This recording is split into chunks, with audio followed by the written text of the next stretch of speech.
right, welcome in to the High Noon Rant. I'm Pugs Moran. We do this every Monday through Friday at high noon-ish, around 12. Current events.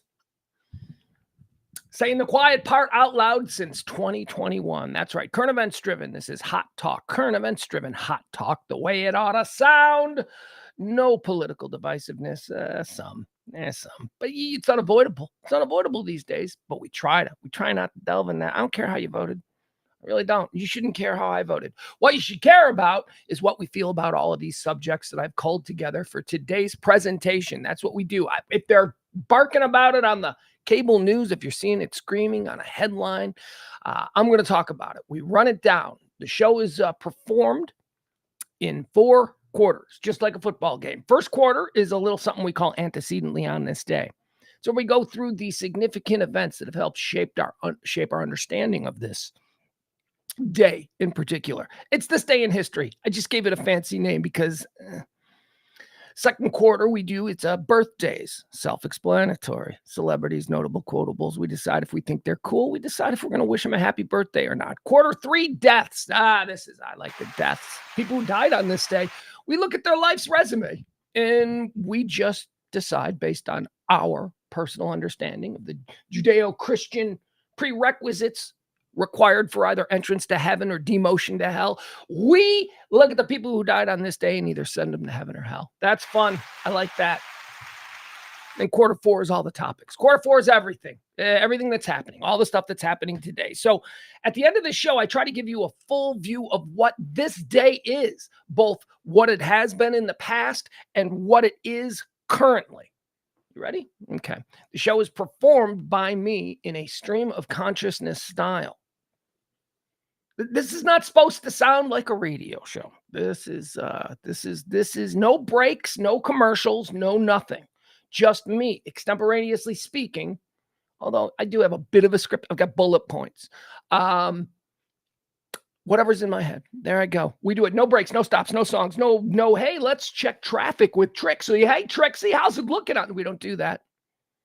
Sometimes the dog will demand to go out and, that'll be a break. But come on. So that's what you get for the next 2 hours. I think today might be a little bit longer than 2 hours. I put an extra big show together today because I was super motivated because you guys, we made it.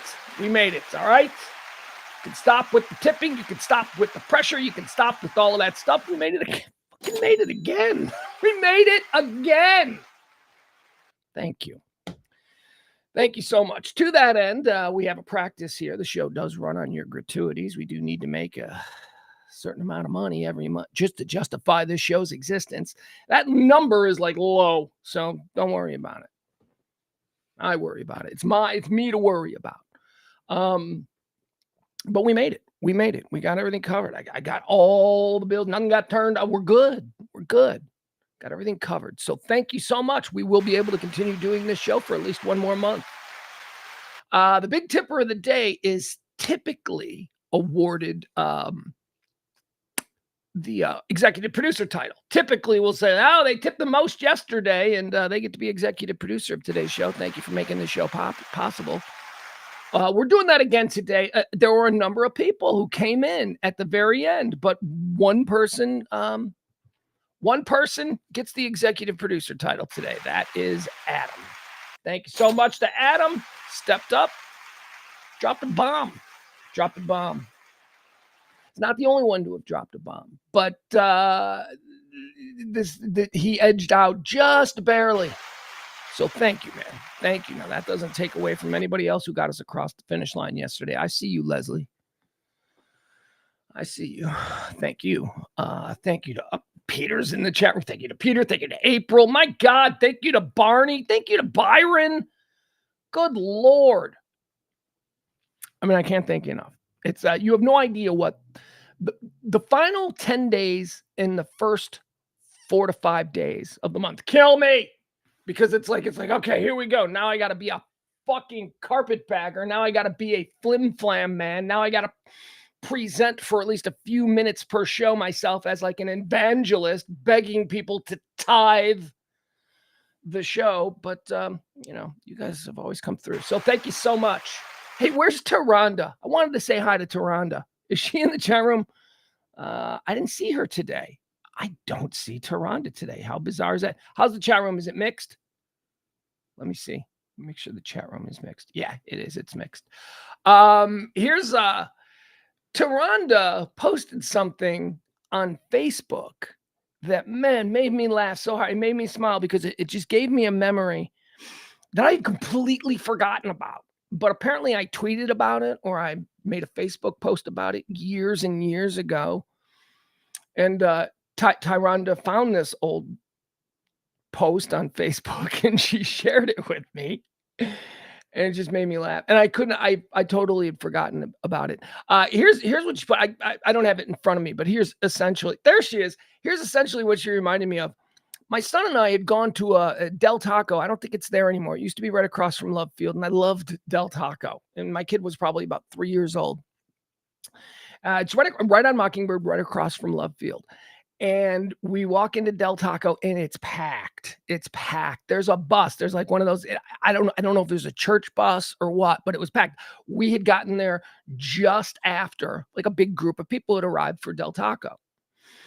And I got in line to start ordering food. And I told my kid, my 3-year-old, we found a booth, the last booth. I'm like, grab this booth, grab it. And we grabbed it. And I'm like, you sit here. And he's 3 years old and he's sitting there in the booth and I'm in line at the Del Taco. I'm probably 15th in line. I mean, it's crowded with people here. And my 3-year-old kid, this is what Taronda reminded me of. My 3-year-old kid stands up in the booth, looks around and says, "Hey, Dad, look at all the black people in here."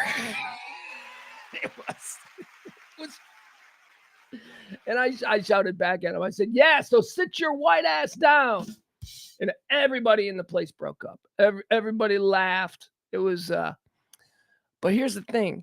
We were the only 2 white people in this restaurant. And I think for him as a 3-year-old, it was the first time that he had ever, I mean, 3 years old, you're pretty closeted, you don't really get to go out much. And depending on where you live and who your neighbors are, that's pretty much your whole universe.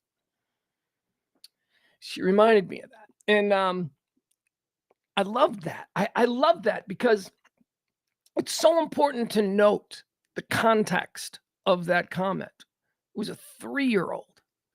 It was a 3-year-old innocently and happily simply making an observation that there are differences in people's skin color.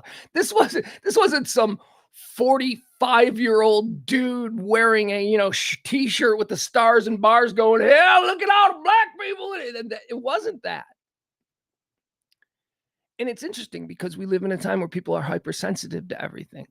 And every person of color in line in that restaurant thought that was adorable. I'm not gonna lie to you. I was a little concerned at first. I'm like, "Oh, geez." So I tried to lighten the mood with a joke. The joke wasn't needed though. I mean, it was so clear that just because something is racial, and it was racial, he was making a racial observation. Just because something is racial doesn't mean that it's racist. He was an innocent child, just observing the fact that, wow. God, that was cute. There was another time in a mall. Well, but fast food restaurants. He doesn't do this anymore. But when he was very little and we'd go to a fast food restaurant, my son would require us to sit at the booth or table nearest the entrance. Why? Because at 3 or 4 years old, my son thought it was his job to welcome everybody who walked in and then say goodbye, have a nice day to everybody who left. He loved it. He's a people person. That's good. That's good. Bye. Thank you for coming, he would say, like he's the manager or something. Another time we were at North Park Mall. We used to go to North Park Mall a lot when he was little because it's a beautiful place to just hang out when you have no money. I mean, it's also sad to hang out when you have no money because it's like one of the most high-end elite malls in America, but fancy artwork on the wall. It's very cool to just hang out. So we were there. We were at North Park Mall, and we're walking. He's probably about 5 at this point, and we're walking, and my kid just stops and points at this girl that was walking by, and he goes, "Hey, Dad, look how pretty she is." And I'm like, "Oh God, hey, Dad, look how pretty she is. And he's pointing right at her, and she's walking, and he's like following. Like there's no nuance to it at all. He's just like, hot girl. She was great too. She immediately stopped and she went, me? And he said, uh-huh. And like she gave him a big hug. And then she said to me, she goes, he made my day. I'm like, I'm sorry about that. She's like, oh no, he made my day. Kids are so funny. Kids are so just unfiltered, honest. No hatred, no judgment. And she was pretty. He was struck by that. Anyway, there you go. Thank you. So thank you for Toronto for bringing back that memory. I had totally forgotten about that. I'm getting him today. I'm going to remind him of all this. Ask him why he doesn't like to sit, why he doesn't require that we sit at the table closest to the door coming in or out. I wonder if he even remembers all this stuff. Like what do kids forget? What do kids, all these little moments that parents find to be significant that kids maybe don't. All right. What is it? It's kids weekend. So I'm up. I'm happy. I'm in a great mood. Hi, Byron. Byron is here. Byron says if the place is full of black folks, the food is banging. Or here's what I think it was, because it was right across from Love Field. And Del Taco is banging. I have that actual same rule for truckers, Byron. If there's a place that truckers will drive an extra 10 miles out of the way to get to, you go to that place, no matter how scuzzy it is, because that place is going to be awesome. Truckers know. I think the situation with the Del Taco and why it was inexplicably busy for that time, it wasn't like a time where you would expect it to be busy, and the bus being involved in the group of people that all seemed to be together. I think they maybe just got off a plane from Love Field and were like maybe going somewhere and they needed to stop, get some. I think it was something like that. I think that explains it. But Del Taco is very good. Went out of business. I don't think it's there anymore. Couldn't compete. Del Taco, California Taco Institution, tried to make it to Texas. Texas, we got our own taco institutions, Del. I'm sorry. You might be good, but this is Texas. We got tacos too. Had them for years. Some say the best in the world. All right.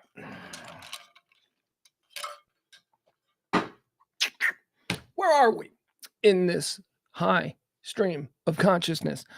I don't know where we are. All right, let's go. The chat room's filling up. So we're going to get started on the show. I feel like I'm in a weird corner. The stream of consciousness has backed me into a weird cul-de-sac where I don't know how to get out of. So let's just start the show. It is the High Noon Report. I am Pugs Moran. Not a report, it's a rant. What is wrong with me? It used to be the report. We used to call it the High Noon Report. Hey, by the way, I'm really hot. I am really hot. Oh, man. I just now had a hysterical bit idea. Oh, why is this now dawning on me? I should have. Do you know that if I just simply turn this table around, if I just turn the table around and had the camera in front of me, the backdrop for the show could be my kitchen. It would just be the kitchen. Like that lady last night who responded, I should have done that.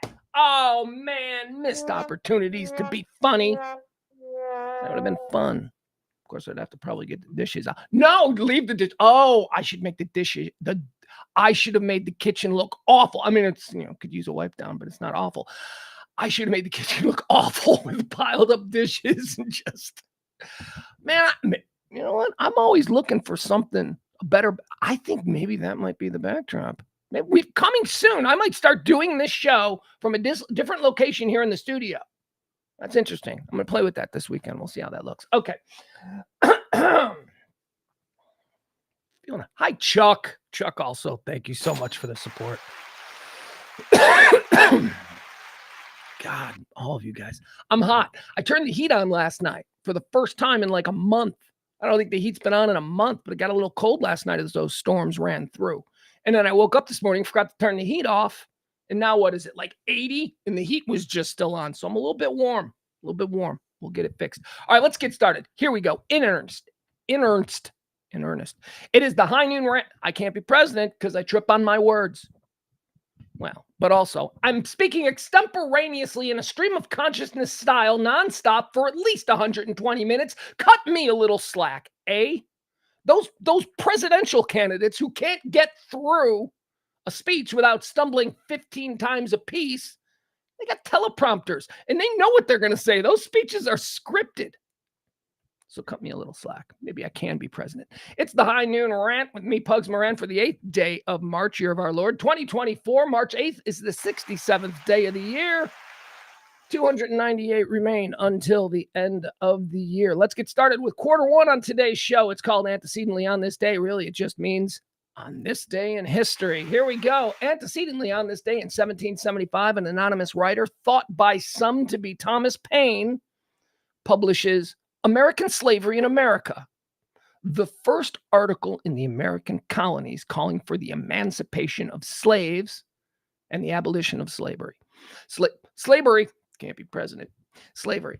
Why is this significant? It's significant to me just simply from the general old argument that is used to defend people who held slaves. The argument always goes something like this. Well, it was just the time. They didn't know any better. It was just what they did. I always push back on that. And I say, are you kidding me?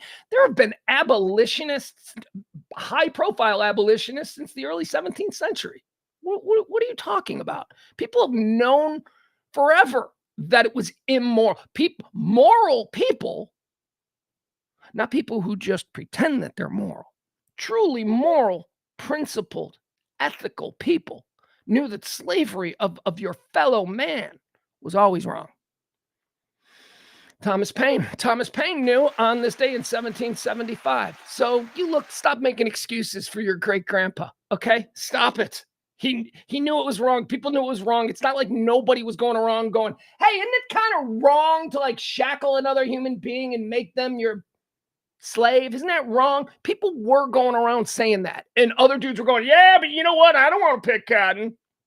So morally bankrupt, man. The whole idea of slavery should have always been, and it always had been questioned. I don't know if the Egyptians did. We don't really have newspaper accounts or columnists railing against the use of slave labor in the building of the pyramids, but maybe it existed. People had to know. All right, antecedently on this day, also 1936. Oh, this is crazy. 1936 on this day, you know what happened? The very first race ever occurred at the Daytona Speedway, the Daytona 500, the thing that we all know and love now. The very first race. Now, this isn't the first race, but this is some wild video. This is what Daytona used to look like. They literally raced on sand on the beach. Crazy. Here we go. Daytona 500. Junior Johnson is coming into the turn too fast. He almost loses it. Wearing suits to a NASCAR race. Number 55 again. He just squeaks through, trying to catch Flock in the lead. Now, Junior Johnson's one of the greats. He seems to be having some trouble on this sand track. And Tim Flock stays out in front, driving smoothly and easily. Look at that. That's on the beach. The camera's over water. Oh, there he goes. This skid is the last skid for this kid. He takes the back way out. He's going to run through traffic and no rules. Except no black guys. I think that was the one rule they had. All right, there you go. That's what Daytona looked like back on this day.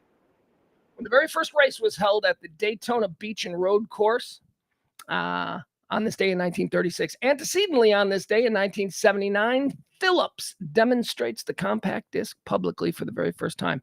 Isn't the compact disc just a great example of bridge technology? The compact disc was it was a phenomenon. I mean, I was in my prime music consumption phase when the compact disc became standard. I'd been a cassette guy. I mean, there were some people that were albums and all that. That was an earlier generation. But my generation was all about cassette tapes and the mixtape and, the boom box and being able to make your own tape, playing something. That was my generation. But then as I got into high school and college, we started to see the compact disc. And when I say it's a bridge technology, there's no such thing as compact disc. You don't need a compact disc. Why? Because it was the first step in the digital revolution. They were able to digitize music and put it on this portable disc that one could use if they had a compatible machine. That's the beginning of the technology is the digitization can't be president. And the bridge is the fact that they hadn't yet had a way, Wi-Fi wasn't a thing. They didn't have a way, the internet, they didn't have a way for you to use that music, that digitized content, other than on this disc. So as soon as they fixed that, whether it was bandwidth issues or whatever it was, as soon as they fixed that aspect, the iPhone maybe that changed everything. But we don't need discs anymore because now all you need is a phone. That's the apparatus that can play the digital version of whatever it is that you used to have on an album. But it was on this day, 1979. Philips demonstrates the compact disc. 1979, it wouldn't become popular until probably 6-7 years later. I think the first CD I bought was maybe I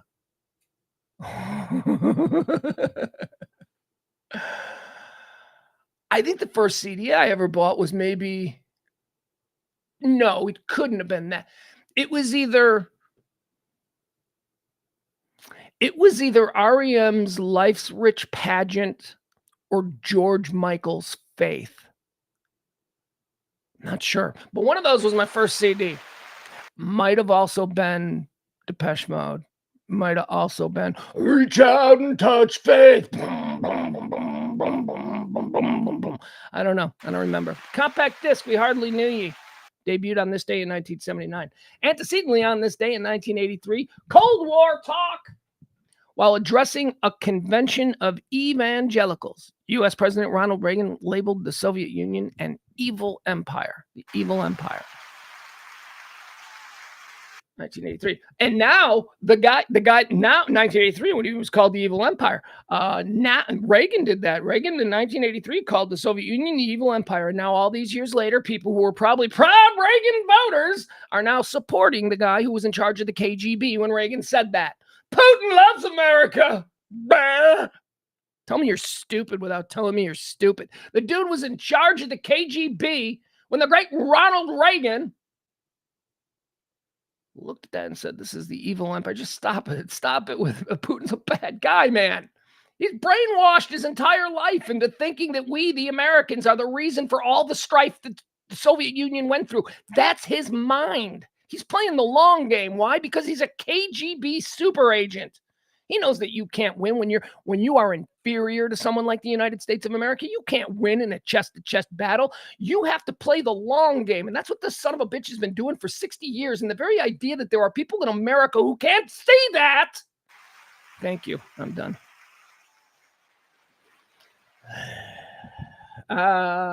Evil empire on this day. They were working in every corner of the world to make us look bad and to make our people suffer. That was their long form play. On this day, I'm a Cold War kid. I'm sorry, you're never going to change my mind. You're never going to change. Maybe you younger people don't remember staying up late at night and thinking, is bomb going to drop? But I do. I remember who the bad guys were. It was very cut and dry. Good guys, there was freedom, and then there was lines for toilet paper. You choose. On this day in 2010, headlined by Hulk Hogan and Ric Flair, TNA Wrestling moved its flagship program, TNA Impact, to Monday night. This effort to go big time live failed, but is notable in the history of professional wrestling television. Ric Flair, I just watched that Ric Flair documentary. I don't know, for some reason, Netflix has been pushing it. I know it's been around for a while. I think it was a 30 for 30. Ric Flair, Nature Boy. It's very good. It's very good. Now, I met Ric Flair a number of times because one thing about Ric Flair is that he loves to promote. So if he came through your town on a wrestling ticket, he would sign up and do every radio interview possible. And it's funny, too, because I've seen Ric Flair in 3 different eras. Like I remember early 90s Ric Flair. I remember the aging elder statesman Ric Flair in the late 90s, early 2000s. And then I remember the old Ric Flair from the middle to the... Ric Flair is a nice guy. I don't want to be in his personal universe, though. Here's what strikes me after watching the documentary and just, having a little bit of experience being around him. Ric Flair is fun.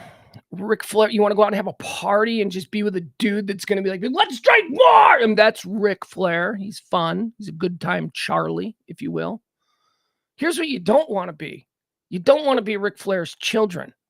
You don't want to be Ric Flair's any number of his wives. You don't want to be, because Ric Flair was all about Ric Flair. Ric Flair, Ric Flair had parents who were basically awful. They didn't show him any love. He was adopted, and his parents, I guess, were very intelligent. They were like teachers and doctors or something. A doctor. I think his dad was like some real famous doctor.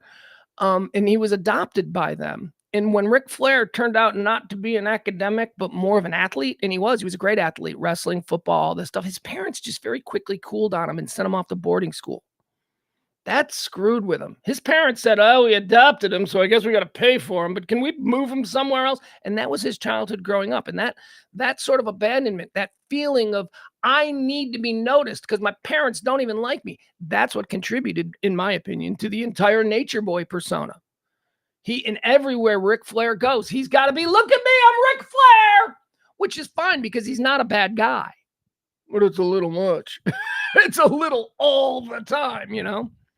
One of his daughters that he had a really bad relationship with growing up is now a fairly significant female wrestler in her own right. And it's nice that the two of them seem to have reconciled to a degree because he's very proud of her and he shows up to her matches and all that. I mean, it's complicated, right? You can still love and be around your daughter and go to birthday parties and all that stuff and still have a whole bunch of garbage between you because maybe you weren't the best dad going. Anyway, it was on this day, TNA Wrestling moved to Monday night and started off with a big show, Hulk Hogan versus Ric Flair. Well, I'll tell you, Hulk Hogan in that Ric Flair documentary, whew, I don't really know Hulk Hogan. Like, Hulk Hogan to me is a cartoon character, and it's very small samples of me actually hearing Hulk Hogan talk like a human being and not like, I'm the Hulkster, you know, like that. But in that Ric Flair documentary, you get to see, you know, Hulk Hogan as like a regular guy talking about another guy that he had to wrestle a bunch of times. And holy shit, Hulk Hogan is a gentleman. He really is. The way Hulk Hogan speaks about Ric Flair, Hulk Hogan looks dead into the camera and says, stop it with the Hulkamania stuff. Ric Flair is the greatest wrestler in the history of, I'm not even close. I mean, he was that guy, which was kind of shocking for Hulk Hogan. You know, you think Hulk Hogan's going to be like, oh, I'll tell you, brother. But anyway, there you have it. Antecedently on this day, headlined by Hulk Hogan and Ric Flair, TNA moves to Mondays. All right, that's going to do it for quarter one. Let's move into the birthdays. Buonam. They say it's their birthday. Maybe not. I don't know. Probably paperwork out there. All right, let's see. What are we dealing with here now, folks? Oh, one of my favorites. This dude. He's a good guy. I like this guy. I like this guy because he's self-aware. And it's a very rare thing to be a self-aware actor. But I have told this story before. It is the birthday of the skipper, Alan Hale. Alan Hale was an actor. He did a whole bunch of stuff, but then he finally hit gold in his 50s with the skipper role. And he was like, okay, so everybody in the whole world knows me as the skipper. I guess I'm just going to be the skipper and milk this bitch for the rest of my life. And he did. And good for him. Good for him. You knew what his bag was. He didn't, please don't refer to Alan Hale Jr. never did an interview where he was like, I'm not going to talk about the skipper. I want to talk about the Shakespeare play that I'm doing in Central Park. He never pulled that shit. This dude opened a fish restaurant in Marina Del Rey. And I think it turned into a chain of like fish restaurants, like pretty nice sit-down restaurants. I mean, maybe family. I don't know. Maybe not nice, but not like Long John Silver's, like a restaurant with waitresses and stuff like that. So he opened up some of these. The one in Marina Del Rey, it was called Alan Hale's Minnow. I don't know what it was called. Alan Hale's Fish Place. Okay, let's call it that. This dude knew exactly what people wanted. Alan Hale showed up every night at his fish restaurant dressed as the skipper because that's what people wanted. That's what people, and he got it. He didn't have an ego. He's like, yeah, you want to look at me? That blue shirt. Look at my hat. Yeah, you want another round of drinks? I mean, he knew what the people wanted. He's a very successful businessman. Love the skipper. Love Alan Hale Jr., born on this day in 1921. Born on this day in 1942. Boy, here's another dude that I absolutely love. He's not in the Hall of Fame, the Baseball Hall of Fame, which is insane to me. I don't understand. There's like rumors as to why he's not. He wasn't particularly good with the press and he was quiet and all that. And He was never a self-promoter the way that some players were, so that he wasn't really as well known as others. But I'm telling you guys, my early childhood, I've got a list of my favorite White Sox players of all time, and high atop that list, probably at number 3 behind Carlton Fisk and Frank Thomas, sits Dick Allen, the great Dick Allen. I want to show you something. I want to show you a little piece of the great Dick Allen. But first, let me tell you about he was a 7-time All-Star. Let's see here. He started out with Philly, where he won Rookie of the Year. Then in 72 with the White Sox, he won Most Valuable Player. Let's see here. He led the AL in home runs twice, the NL in slugging percentage, and let's see, in each league major. Led the league in on-base, led both leagues in on-base percentage twice.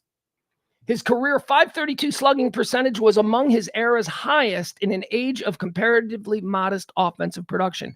And he swung with a 42-ounce bat, the famous Dick Allen bat, and chain smoked cigarettes in the dugout. There was all these, you can do that, Dick Allen smoking. There's all these pictures of Dick Allen just chain smoking and then going up to the plate with his 42-ounce bat and beating out a ground ball to first. Now, he hit mammoth home runs. He was a mammoth home run hitter. But Dickie Allen also had wheels. I want to show you this. This is great. This is like one of my favorite things. This is a famous Dick Allen versus Nolan Ryan from 1974. Ryan was with the Angels. Ryan had a no-hitter.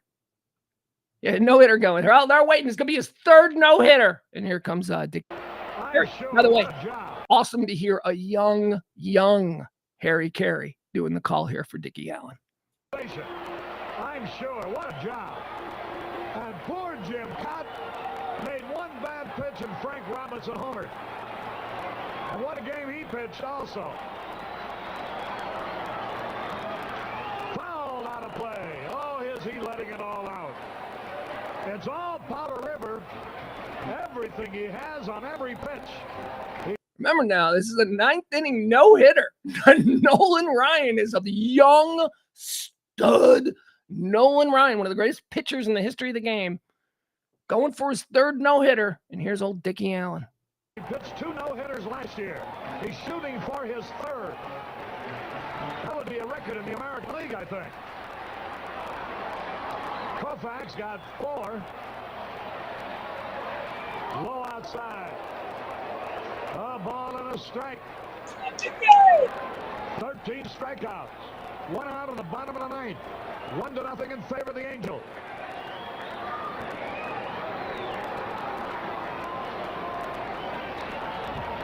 Allen trying to get hold of one.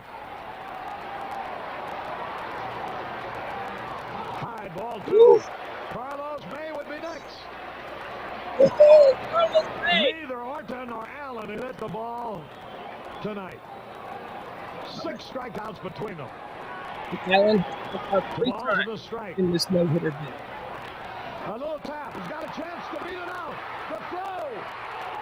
Save! Infield hit. Big argument. Big argument. That's a tough way to lose a no-hitter on a half-wing. Holy cow. Let's watch it again. Watch the swing. See, he tried to stop. Dave Chalk makes it. The third baseman makes a fine pickup. Right there, the double play. That's because he can't do that with Dickie Allen. Is he safe? Yes. All right, there you have it. And Pete Rose comes to the plate. He is. Sorry, we are not going to fall into my YouTube bunny hole where I just watch old baseball plays. Dickie Allen celebrating a birthday today in 1942. I love him. I've got a shirt. My favorite T-shirt is a Dick Allen T-shirt. He's got a cigarette in his hand. he's picture of him. He's got a cigarette in his hand. It's awesome. Anyway, 1942. Happy birthday to the great Dickie Allen. I know I'm an incorrigible old school baseball dork. Born on this day in 1945. How about Mickey Dolenz of the Monkees? He was the drummer. He was remember he was a guy who was just a child star. He was an actor who they wanted. He was the first person cast. They're like, we're putting this band together. Hey, we got that Mickey Dolenz kid from the circus show. He was on some circus show. He's all grown up now, and we're going to put him in this band, and we're going to build around him. He was the guy they were going to build around because he could sing, and he could do but he couldn't play an instrument, so they had to teach him drums. and he learned drums, and that's why Mickey Dolenz became the drummer. Mike Nesmith and Peter Tork were the two actual musicians in the band. Davy Jones was a song and dance guy. He was a musical, theater guy. But Mickey Dolenz, born on this day in 1945. Born on this day in 1946, Randy Meisner of the Eagles. That's right. Randy Meisner got that Eagle money. He's been in that band forever. He got Eagle money, and nobody bugging him. Because unlike Don Henley, Joe Walsh, or Glenn Fry, who's now dead, but unlike those three, Randy Meisner can walk into Target and not get bothered. And then buy the entire store. Randy Meisner. Born on this day in 1959, Lester Holt. I grew up watching Lester Holt. Lester Holt was our local ABC, CBS 10 p.m. news anchor. Lester Holt and Linda McLennan.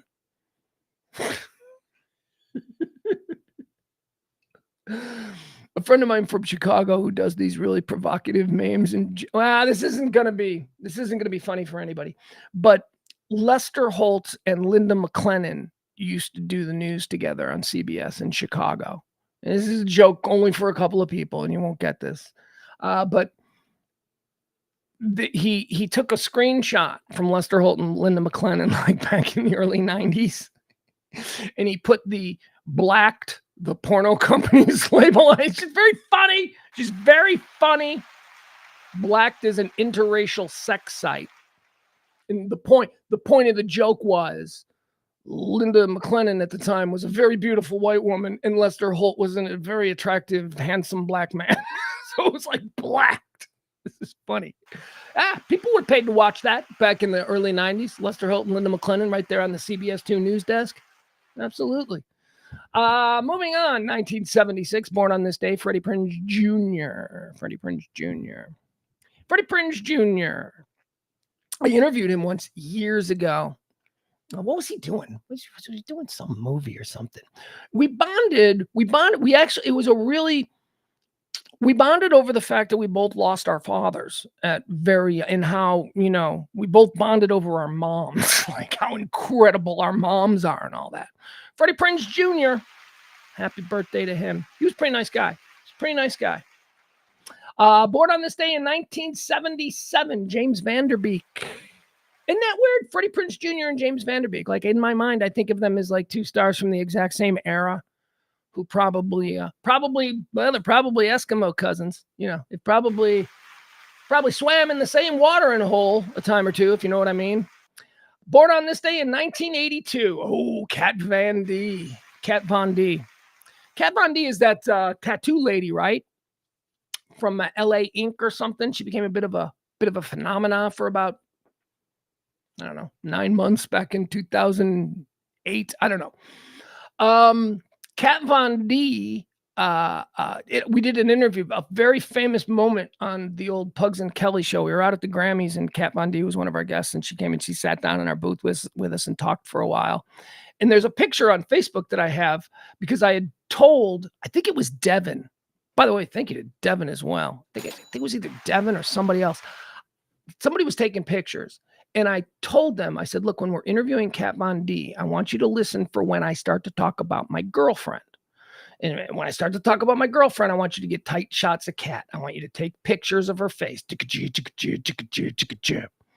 Because live on the air in the middle of an interview, I explained to my guest, Kat Von D, that my girlfriend was having an affair with her husband. Oh, it blew her mind. I was so angry. She's my ex-girlfriend at this point, but she was having, Kat Von D was married to this other tattoo guy for a brief period of time. And this is while they were married.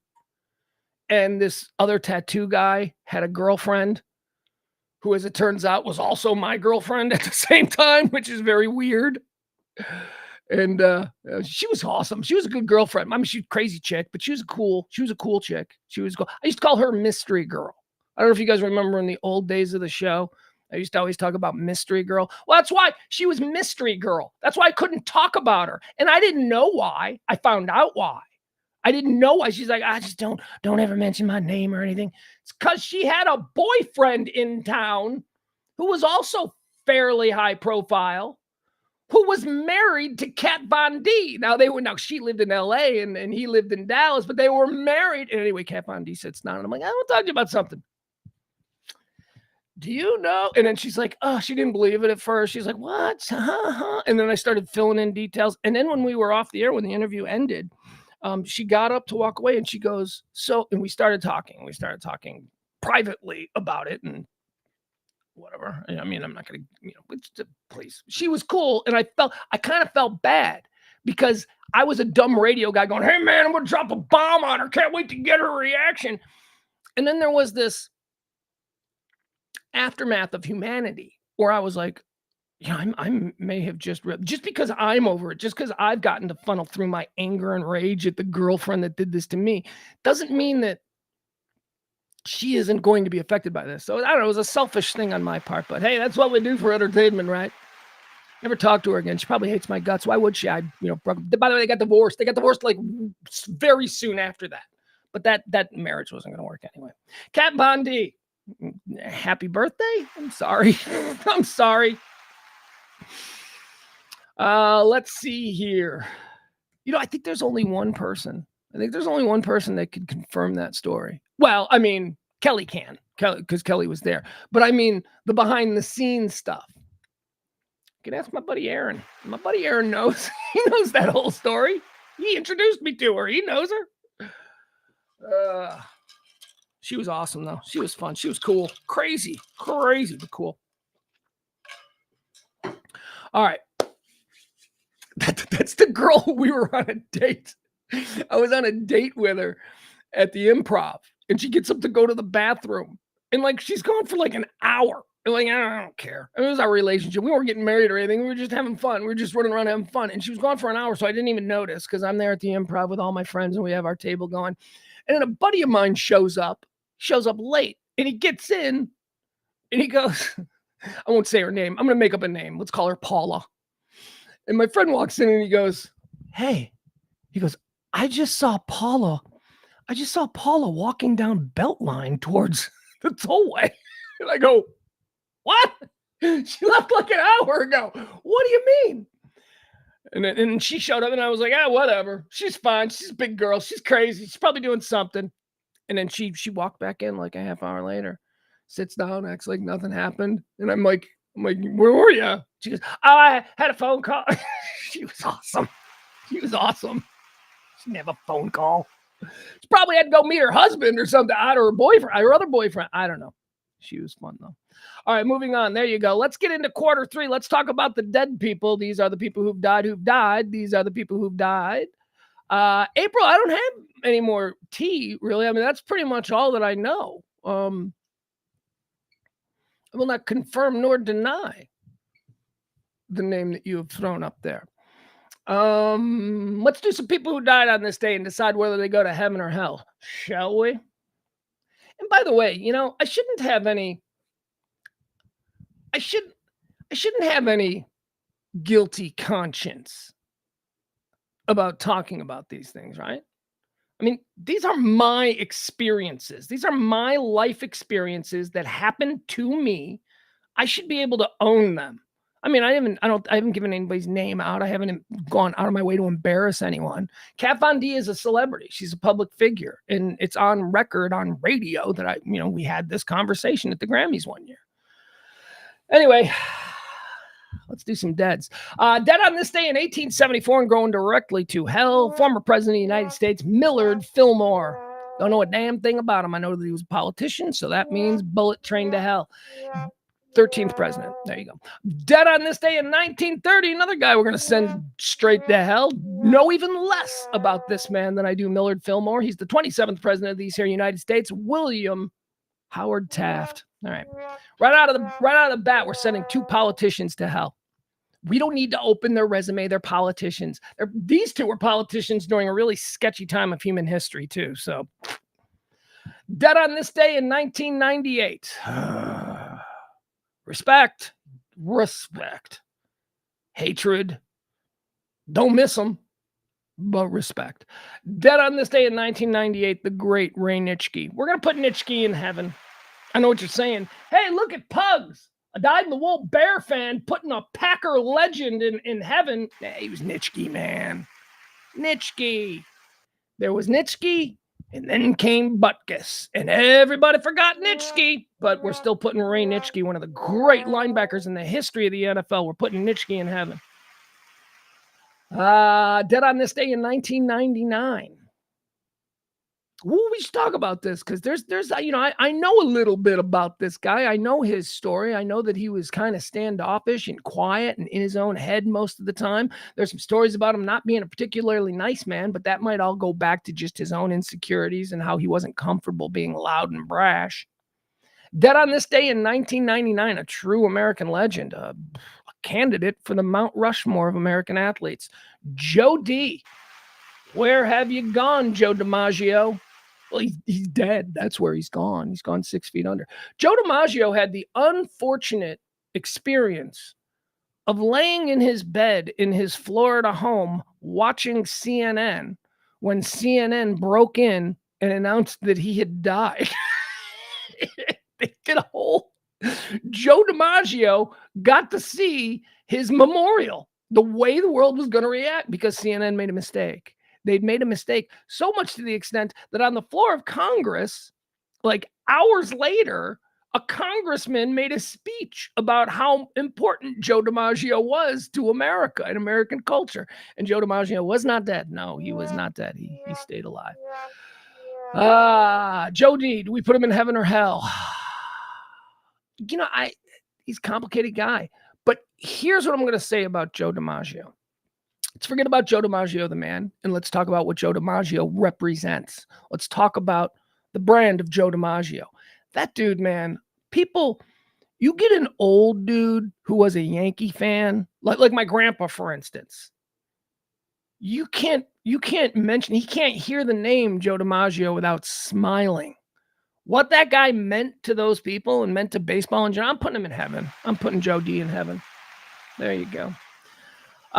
Here's one I got to put in hell, but I should put in heaven, and I put him in hell because he was a very difficult man. He was an incredibly difficult man. He did not have a lot of people that loved him. As a matter of fact, most people disliked him because he was incredibly driven. Ultimately, his creation that he was a barbarian in making this massive, huge cultural contribution to not only America, but the world. His creation was massive. He died young, cancer. Sam Simon. Sam Simon is the guy who made The Simpsons what The Simpsons are. Okay. There's a terrific 7-part documentary that goes into the entire history of The Simpsons. And Sam Simon is the star of it. Everything is about Sam Simon. I mean, you think of Matt Groening, right? But Matt Groening is the guy who created the comic book. Okay. Matt Groening wasn't in the writer's room. Matt Groening wasn't the guy who was on set making sure that, everything is done. And that was Sam Simon. Sam Simon was the guy who went to the networks and had all those fights and all that stuff. He was a very difficult guy.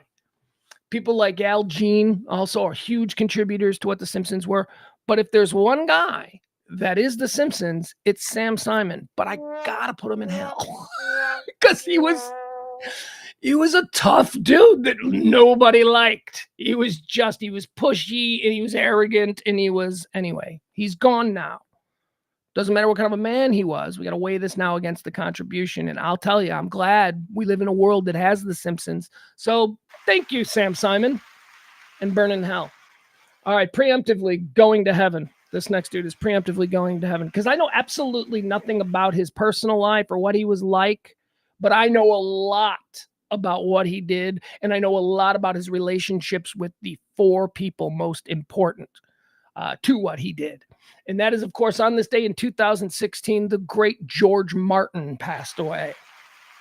Who? Man, George Martin was the executive producer for the Beatles. He produced all the Beatles albums. He made the Beatles. He created that sound. He allowed them to do things that other people wouldn't let them do. And then when they wanted to do really stupid shit, he was like, no, that's stupid. He was the guy that the Beatles in those first few albums that dominated the globe. He was the guy that the Beatles were like, well, what does George think? What does George think? He was a little bit older.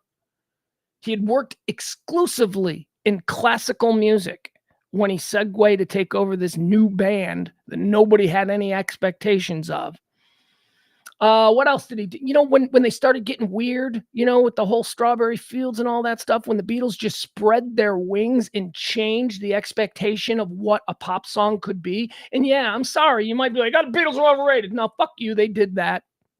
They did that. You may not like it, you know. I once got into an argument with somebody much younger who was like, their complaint was that some other band is as good as the Beatles and, you know, all this. And I don't remember what the band was. But this person failed to understand that the Beatles were first. They did it first. They came up with it. They came up with this idea of what a pop song could be. They broke the barriers of the expectations. It didn't all have to be, "I want to hold your hand." It could be, "Cuckoo, cuckoo, I am the walrus." And it could blow people's mind. George Martin was responsible for encouraging that kind of stuff. George Martin is going to heaven. Sir George Martin. Dead on this day in 2019. Marshall Brodeen. I have a complicated issue with Marshall Brodeen. Y'all know who Marshall Brodeen? You probably don't. Did you grow up with the Bozo Show? See, I can never get straight if the Bozo Show was just something we saw in Chicago because it was made in Chicago and those were all Chicago actors and people. Bozo lived in Chicago. You know, is it a Chicago show? It was a national thing because I have no idea. Anyway, Marshall Brodeen played the character of Wizzo. Marshall Brodeen is also known nationally as a magician. He was on The Tonight Show and stuff like that. He was famous for his late night TV commercials in the 70s and 80s. Marshall Brodeen's TV magic. Watch me pull a rabbit out of this hat. I mean, every kid of the era probably had a Marshall Brodeen TV magic kit. It was huge. But then, you know, his day job was he was Wizzo. Wizzo, the Arabian-dressed wizard on the Bozo Show. And my feelings with Wizzo were always complicated. As a small child, I was a great fan of the chemistry, the tension between Bozo and Cookie. Bozo, of course, the star of the show. Cookie, his loyal friend. Cookie was not the idiot role. Like there's always like an idiot role. Like you got the star and then his idiot friend. Cookie wasn't so much the idiot as much as he was the incompetent. Like Cookie just failed at doing things, but he wasn't really dumb about it. He just wasn't good at stuff. And I love the dynamic between Cookie and Bozo. And then all of a sudden, they're like cramming Wizzo in there. And now we got a threesome. And I don't know what Wizzo's bringing to the table. Marshall Brodeen. You know what happened? Here's what happened with the Bozo Show. And absolutely, probably nobody understands this. But unless you were watching WGN in the mid-1970s as a 4-year-old, Ray Rayner, who was my morning show guy, right? Like here in Dallas, didn't you have Mr. Peppermint, right? Wasn't that your guy, Mr. Peppermint? Well, in Chicago, my guy was Ray Rayner. He was awesome. But Ray Rayner started out as just like a side bit player named Oliver O'Oliver on the Bozo Show. And he got really popular. And Bozo was like, "Hey, this like third string clown is starting to get way too popular." So Bozo wanted Oliver O'Oliver out of the show because Ray Rayner was too dynamic. He was too charismatic. He was too good. So they gave Ray his own show, and it became the Ray Rayner Show. And I love that show. Do you know on the Ray Rayner Show, you want to know what TV in the 70s was? You know what my favorite thing on TV was in the 1970s? I wonder if I could show it to you. Hold on. If it's available on YouTube, I've got to show it to you. Because it was like the dumbest thing in the world. By today's standards, it was dumb. By 1975 standards, hold on. Was it? Come on. Please, please, please, please, please. All right. I don't know if we can see this. All right. Let's see what this is. Why not? Like I said, we're going to... Oh, hold on. Let me watch this. I don't know what this is. I don't know if this is what I'm looking for, but all right. So not to lose track of where we are. My favorite thing, man, and again, by today's standards, it's like lunacy. Ray Rayner would take a duck just a duck named Chelveston. It's just a duck, just a regular duck. He would take this duck and he would just throw it to the floor. And the duck would land. You ever seen like a duck and they shake it off and then they like do that thing and all that. And then a band would start playing like they'd start playing this band music, and the camera would just follow this duck as it walked around a studio. It was Letterman-esque. And it was Ray Rayner doing it for a bunch of 4-year-olds on TV. It was crazy. It's like, is he going to throw the duck? Is he going to throw? And stories, a lot of stories about the reason that he threw the duck was because when the duck landed after being thrown, it was more animated and it looked better on camera rather than if you just put the duck down and the camera was on it, the duck would just be like, quack, and just like walk. But if Ray went, Chelveston, and he threw the duck would freak out for a minute.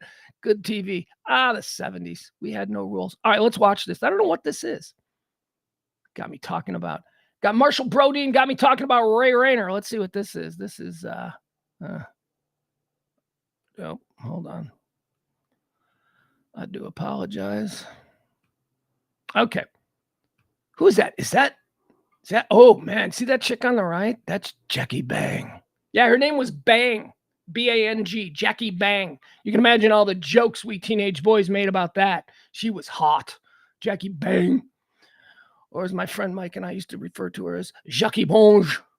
Generation of Chicagoans tuned in to WGN to watch him sing, dance, and make them laugh. He was the host of Ray Rayner and His Friends and the fumbling but lovable clown Oliver O'Oliver on Bozo's Circus. Tonight, we mourn the passing of a Chicago television legend. WGN's Dean Richard joins us with a look back at Ray Rayner's career.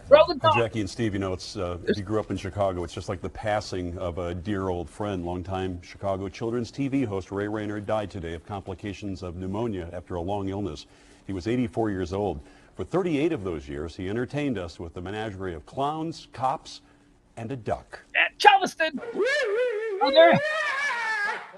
His feisty friend Chelveston the duck nibbled on lettuce and often on Rayner's foot as he introduced a generation. Okay, see, I guess when he died in 2004, they made a decision to not show him throwing the duck. So they just picked it up at the point where the duck is already on the floor and going nuts. And yeah, that was the bit. The duck, after being thrown, would turn on Ray and start chasing him and biting him.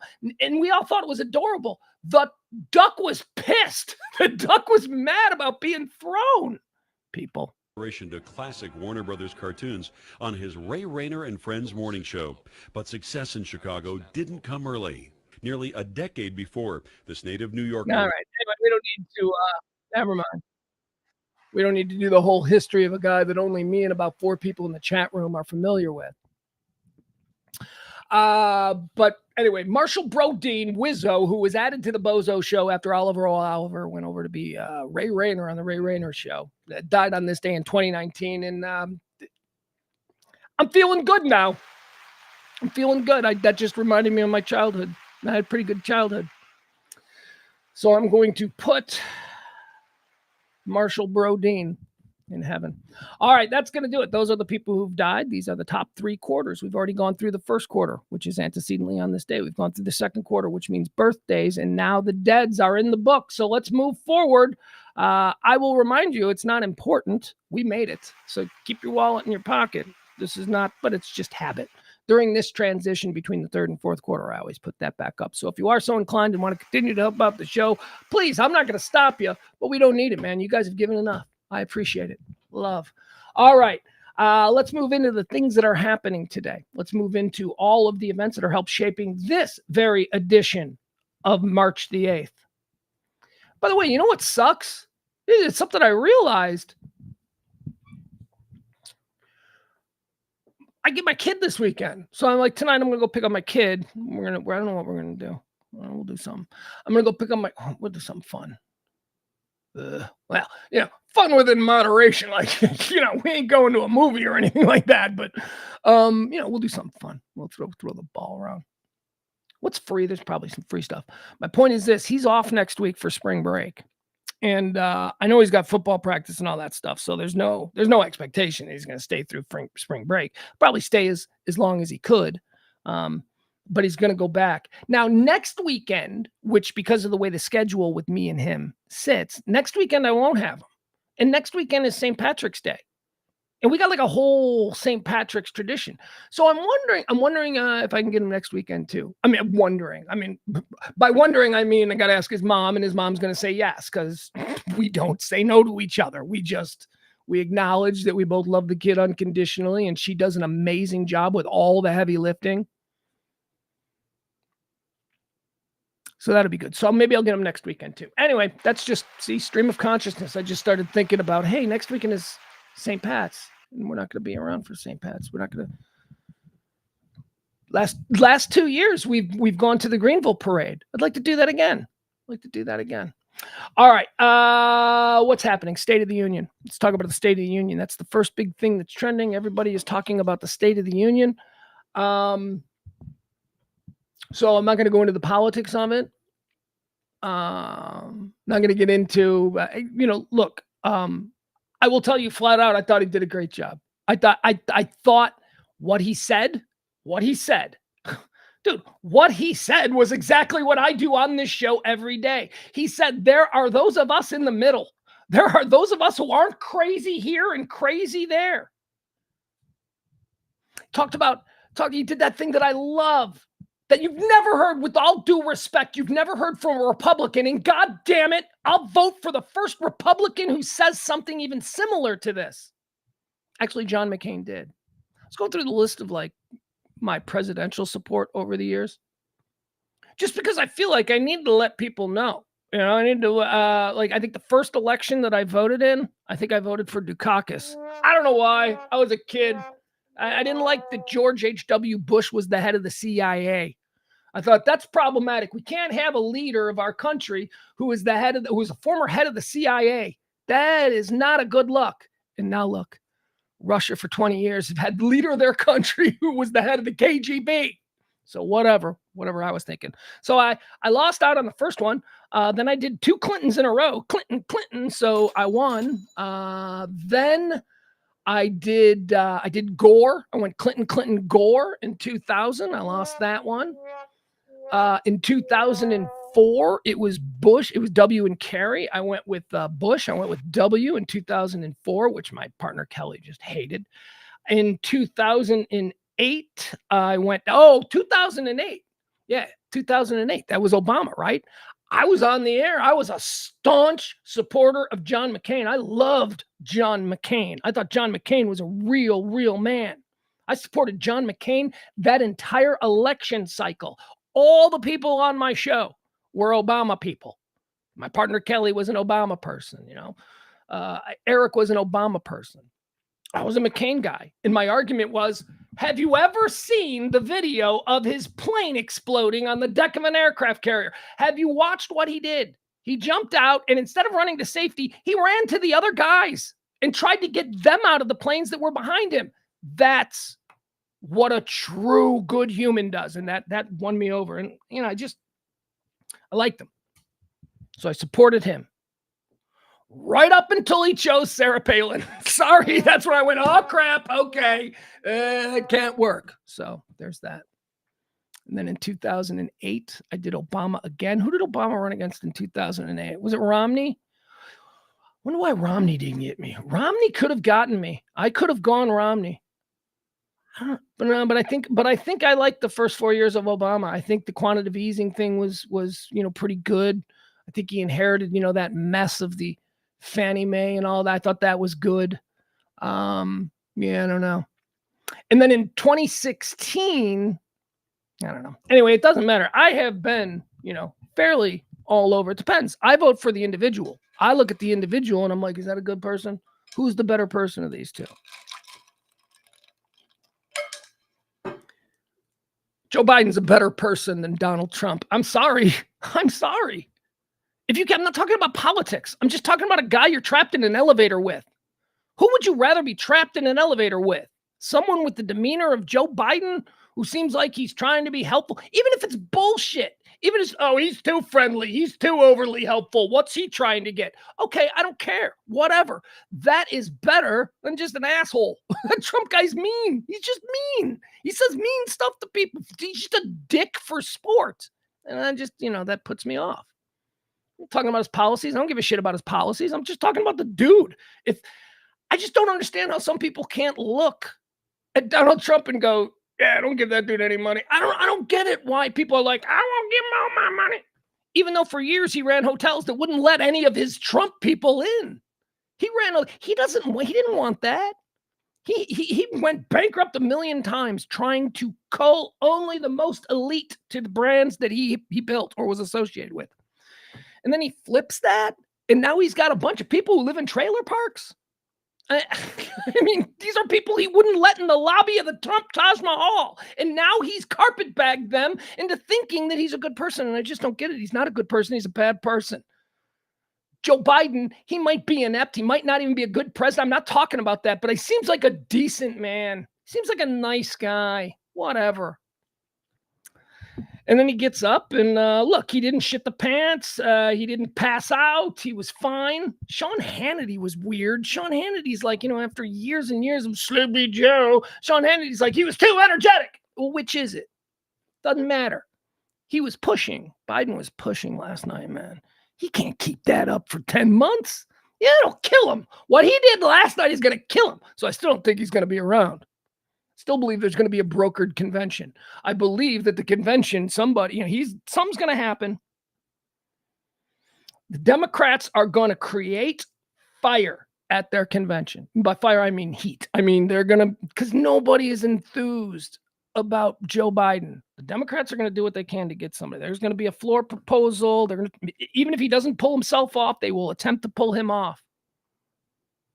And then it'll become, Kamala's like, well, okay, is she going to put her name in, or will she stay loyal? And will this be, it's going to be crazy, man. It's going to be controversial. And you people who think that that's not how it's done, 14 times in the last 100 years, it's been done that way. Most recently, 1968. So stop it. There's mechanisms in place to afford that kind of situation. And it happens. So that's what I think is going to happen. And this is why I think this Gavin Newsom dude, who's been like freaking hanging in the shadows the whole time, I think he's going to emerge from the convention as the anointed Democratic guy. Hell, some Democrats may even build or create a scandal just to get him out. And then what happens there? What happens in a 4-month sprint where nobody knows anything about Gavin Newsom and it's all first impressions? You have to ask yourself, can this guy make a good first impression on independence? Fuck yeah, he can. He's a tall, well-spoken, handsome dude. He might be a total piece of shit. I don't know. I don't live in California. I don't know what he's doing. But that dude on camera will get the soccer mom vote. I'm telling you. So anyway, that's what I think is ultimately going to happen. So this whole idea of can Biden do it, I don't think that matters. I don't think he's going to do it. I think he's going to get out of there. I think they're going to say, you know what? You can. First of all, how is Joe Biden going to debate Trump? Joe Biden Joe Biden can't even say Trump's name. Can't even say his name. Former president. Say his fucking name, man. He's out there. He's got you named on t-shirts. Say his name. Stop acting like you're above it all. You're not. Get in the dirt with him. Here's the problem. Biden can't get in the dirt with him. It's not wired that way. And by the way, Biden's an old white man. Old white men are chum for Donald Trump. I'll tell you who I'd like to see debate Trump. And I don't want her to be president, but I'd like to see Kamala. I want to see Kamala debate Trump. Because Kamala's a bitch. Kamala's a smart, well-spoken bitch. Another one. Don't really know much about her, other than the fact that she's been a silent vice president for the last 4 years. They've been keeping her hidden. But I don't think Trump knows how to fight with black women without crossing a line fairly quickly. But where are the lines? I don't know. Bottom line, Biden did a really good job. He spoke. He went populist. He spoke directly to the independents who he needs to. He said stuff about Israel that I appreciated, and he said, here's the thing that he said that I thought was really important. That I said I wish I would hear a Republican say.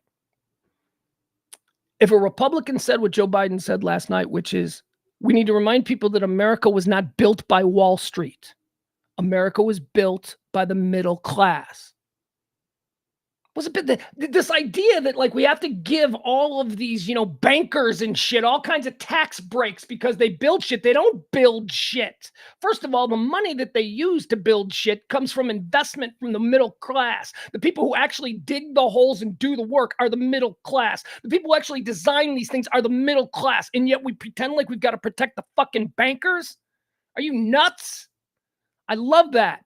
Stop acting like Wall Street bankers are a bunch of heroes who built America. We built America, not a bunch of rich guys with yachts who just simply financed it and know how to fill out paperwork properly. That's what they do. So I love that. I loved the appeal to the middle class, working class American, because we're the people who are constantly being screwed over. The appeal to the middle class on things bigger than, hey, we don't like darkies around here, which seems to be the way that Trump is going. Trump is trying to appeal to the middle class as well, but he's appealing to their anger and their rage, and they're pissed off, and he's saying, I'm pissed off too, but he's not offering anything. He's not saying this is what we can do together.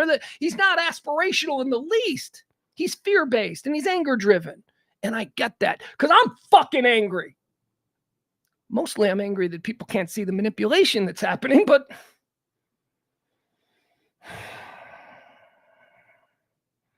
Biden did a good job. Objectively, he did a good job. I still don't know how I vote for him. I still don't know how I vote for that guy. Been looking at RFK Jr. I decided I would look into RFK Jr. The vax stuff really upsets me. It's like he's all over the board on that. The dude is, again, cashing checks from the very same people that fill Trump rallies. He's cashing checks from these people based on the vaccine is bad. Like he saw an avenue to exploit book sales. He pivoted to those people, got all their money. And then he himself holds a Christmas party where he requires everybody in attendance to be vaxxed. I just don't know what to make of that. So that's all I know about RFK Jr. But I recently went and looked into some other things, and it ain't looking good. He's kind of, I don't know. I did think it was cool how Joe Biden last night broke the news that football coach Lincoln Riley had been murdered.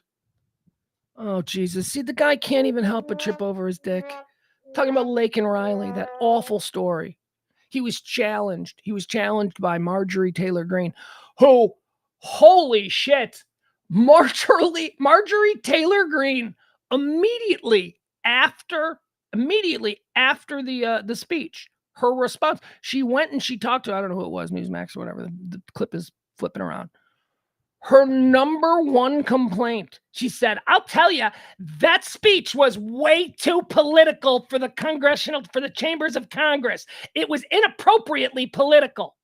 That's what Marjorie Taylor Greene said on camera to a reporter from the floor of the Congress while wearing a MAGA hat.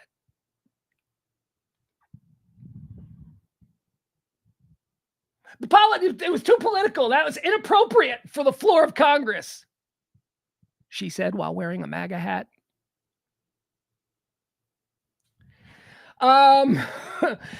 So while talking about, she challenged him. She went, Lincoln Riley, right? Okay. So then Joe Biden had to respond to that. And he's like, well, I'll tell you, that's terrible what happened to Lincoln Riley. I'm like, oh, God, he didn't get it right. Her name is Lakin. Lincoln is the football coach of the USC Trojans. Anyway, that was embarrassing. I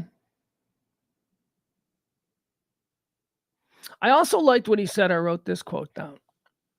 I liked when he said, this is a moment to speak the truth and to bury the lies. Here's the simple truth. You can't love your country only when you win. He's right. He's right. It goes back to what I said yesterday about Trump sweeping Super Tuesday, except for, I think, Maine or New Hampshire or Vermont. I don't know, some weird bear banging, syrup drinking state went Nikki Haley just because they wanted to be different. I don't know, one of them. Notice how when Trump swept Super Tuesday, he didn't talk anything about how the election system is rigged and how it's blah, blah, blah. No. Because when you win, it works. But any other time, no. Come on, you guys. You don't see that? You don't see how that's like a problem to be putting that out? That's exactly like Marjorie Taylor Greene complaining that Biden's speech was too political and that's inappropriate for the floor of Congress while wearing a MAGA hat. By the way, what she did violated the rules of Congress. She's probably Congress. You can't wear political things on the floor. She did anyway, because there are no rules. There really are. There are no rules. There are no laws, people. Everything is a construct. She said, I'm going to wear this hat. And somebody said, well, you can't do that. That's against the rules of Congress. And she said, so what? And she wore it anyway. And guess what? Nothing happened. Because there are no rules. There are no laws. Everything is a construct. And you choose to buy into it. State of the Union. We can be done with that. That was fun, though. That was fun. Jobs numbers came out. Jobs numbers are good. Okay, we'll move on from that. I don't know what to tell you. I tell you every month at this time when these numbers come out, these GDP numbers, these economic evaluator numbers that come out every month. I tell you to just ignore those. All you need to watch is the price of gas. The price of gas, because it influences everything else. So just watch the price of gas. If you're happy with the price of gas, then you can otherwise say that what the economy's doing okay. I mean, I would also fold into that things like eggs, milk, and 2-liter bottles of generic soda. I don't know, that's just a me thing, but price of gas. That's don't try and manipulate us with these high-level economic stats. Well, 0.6% over the last 24 months. Nobody cares. The average person doesn't relate to that. I'm glad that you're putting it out there, but it shouldn't be. What you should do is you should be pointing at the price of gas. And I don't know if it's going up or going down, but you should be working your ass off to get the price of gas low, because that's how we, the people, actually gauge the economy and how it's affecting us personally. Through the price of gas. Should it be a larger sample than that for us? Probably, but isn't that an easy way to do it? Absolutely. So there you go. Jobs. Good for you. Whatever. Jobs go up, jobs go down. Look at what our administration is doing. Maybe. I don't know. Seems like those numbers are always good. And when they're bad, it's always explained away. Let's talk about Katie Britt. Did you guys see Katie Britt doing her Republican response? She's a senator from Alabama. Here's the funny thing, man. She's the senator from Alabama we're supposed to take very seriously. She's the one that's not the old football coach, Tommy Tuberville, who doesn't know what IVF is, but has an opinion. Right? He's the one that even the Republicans are like, yeah, just, Tommy ain't really, he's fine. But how about her, huh? How about this girl, Katie Britt? Hot chick wearing a green blouse that really popped on my screen. She looked great. She had her button. Right? I'm like, that's it, Christian cross lady. She had her big cross going right there, pointing to her titty cleavage. Like, okay, I see what you're doing. You're trying to be sexy and you're trying to be Jesus's girlfriend. I got you. Oh, she was terrible. Nobody even knows what she was talking about. Not that she was incoherent. She wasn't. It's just that we were all so distracted by the weirdness that was happening with that. Bold choice doing the response from the set of Roseanne. I mean, she did it from her kitchen, which is also interesting. It's an interesting, a lot going on. Like I said, so much going on with that girl. She's doing the show, or she's doing the response with a giant cross. You can check that. Christian, I'm Christian like you. I love Jesus. Look at it. It's also got her blouse down a little bit, just because I'm also fuckable. I'm Christian and I'm fuckable. Isn't that good? Doing it from a kitchen. I'm a woman. This is where we belong. We're in the kitchen, sitting at the table. Like it was all of these purely manipulative things that were done ahead of time, which is a really interesting choice for someone from Alabama who has been at the forefront of taking away all of these women's rights. I tweeted last night, Alabama likes their women in the kitchen. I mean, it's a doubling down of the idea that, but on the other hand, though, you know what she can say to that? If she was sitting here, and what I would be like, fair point, she would say, yeah, well, I'm a United States Senator. To which I'd respond, then why are you cosplaying like Carol Brady? You should be in front of a flag. You should look like a senator. Are you trying to present yourself as just a mom? Or do you want us to take you seriously as a fucking high-ranking government official? So I don't know. But God, she was entertaining. I need more of her. And here's why. Because she was bad. Like, she was just really bad on camera. She was acting. She was obviously coached. She had obviously rehearsed. And she was using, for anybody, I was talking to my friend on the phone yesterday because he called me while it was going on. He saw some of the tweets that I was putting out. And he's like, oh my God, dude, can you... This is a friend of mine from college. And he said, he goes, anybody who has ever taken an entry-level acting class, improv class, or any kind of performance stage theory class can pick out all of the very ham-fisted techniques that she is doing without any nuance, she did all of the things that acting coaches teach rookie actors what to do to get emotion out of their audience.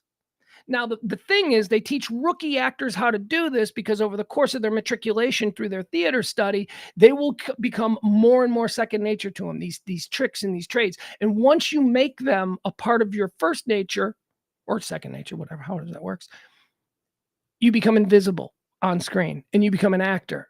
Like Leonardo DiCaprio disappears into his roles because all of these little techniques, doing the exact same techniques for acting and for that she was using, it's just that she was not good at it. Like, it was like there was one point where she went, eh. And then it was just so, it's like, oh, she did the emotional transition. The emotional transition is where you move from one mood to another. Like you're angry, but then you don't want to scare people, so you want to be nice. So you need a technique. You need an emotional transition. A lot of actors are eye actors. They act with their eyes. So that transition is done very easily with eyes. Winona Ryder is probably the greatest eye actor. She doesn't have to do anything. She can just like do it all with her eyes. But one of the things to do is it's called a distraction. It's where you are like, gag, gag, gag, gag, gag. And then you force a distraction, like you look down, check your watch or something. And then when you emerge from that, you're in a different place. Like, the deep breaths to reset, which is another technique that's used. She was doing that. She was fun. And when she first, like within the first 5 minutes, the very first text that I put out on her was, oh my God, this chick is doing dinner theater. And I was concerned that maybe I was seeing something that other people weren't. And then over the next, everybody is saying it's like, she's an actor, she's a bad actor, she's this, she's that. It was very entertaining. It was the greatest. It was better than Marco Rubio with the phantom water off stage. Remember that when Marco Rubio had to drink in the middle of it because he wasn't up to it.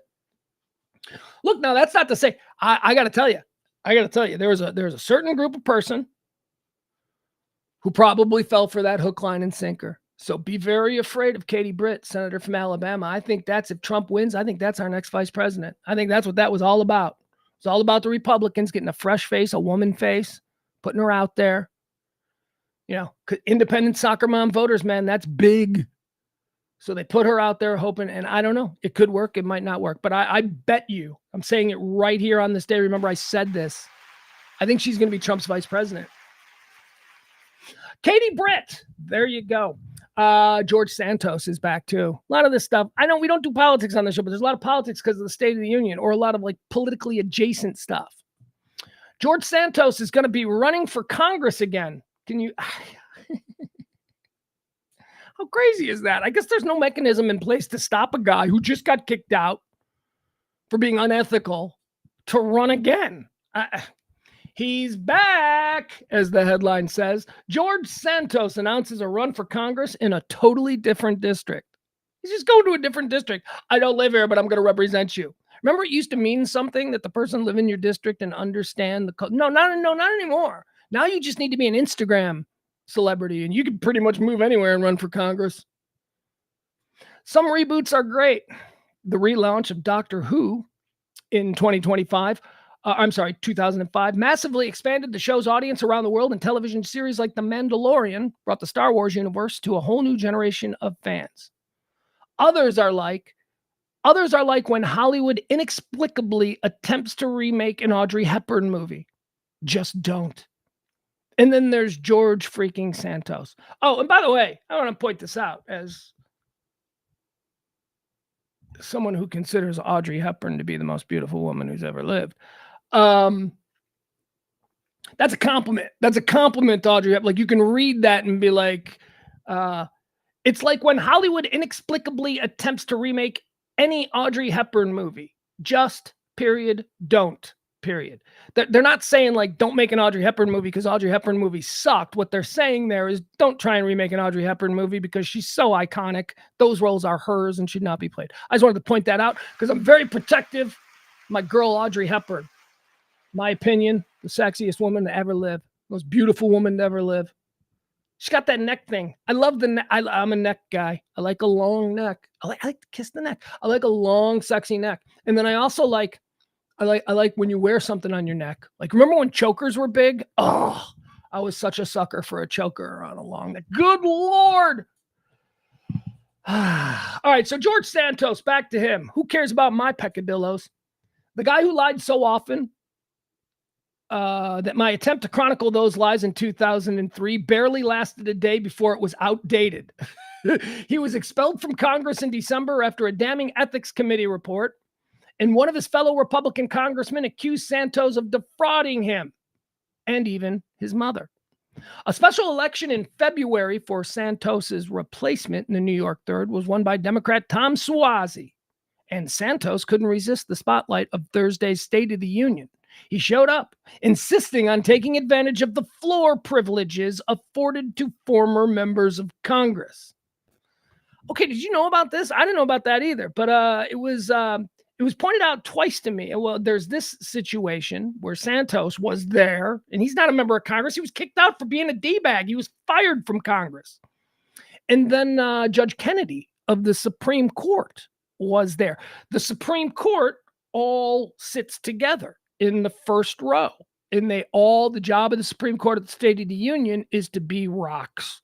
No facial expressions, no nothing. Just sit there, be present, and listen. No expression.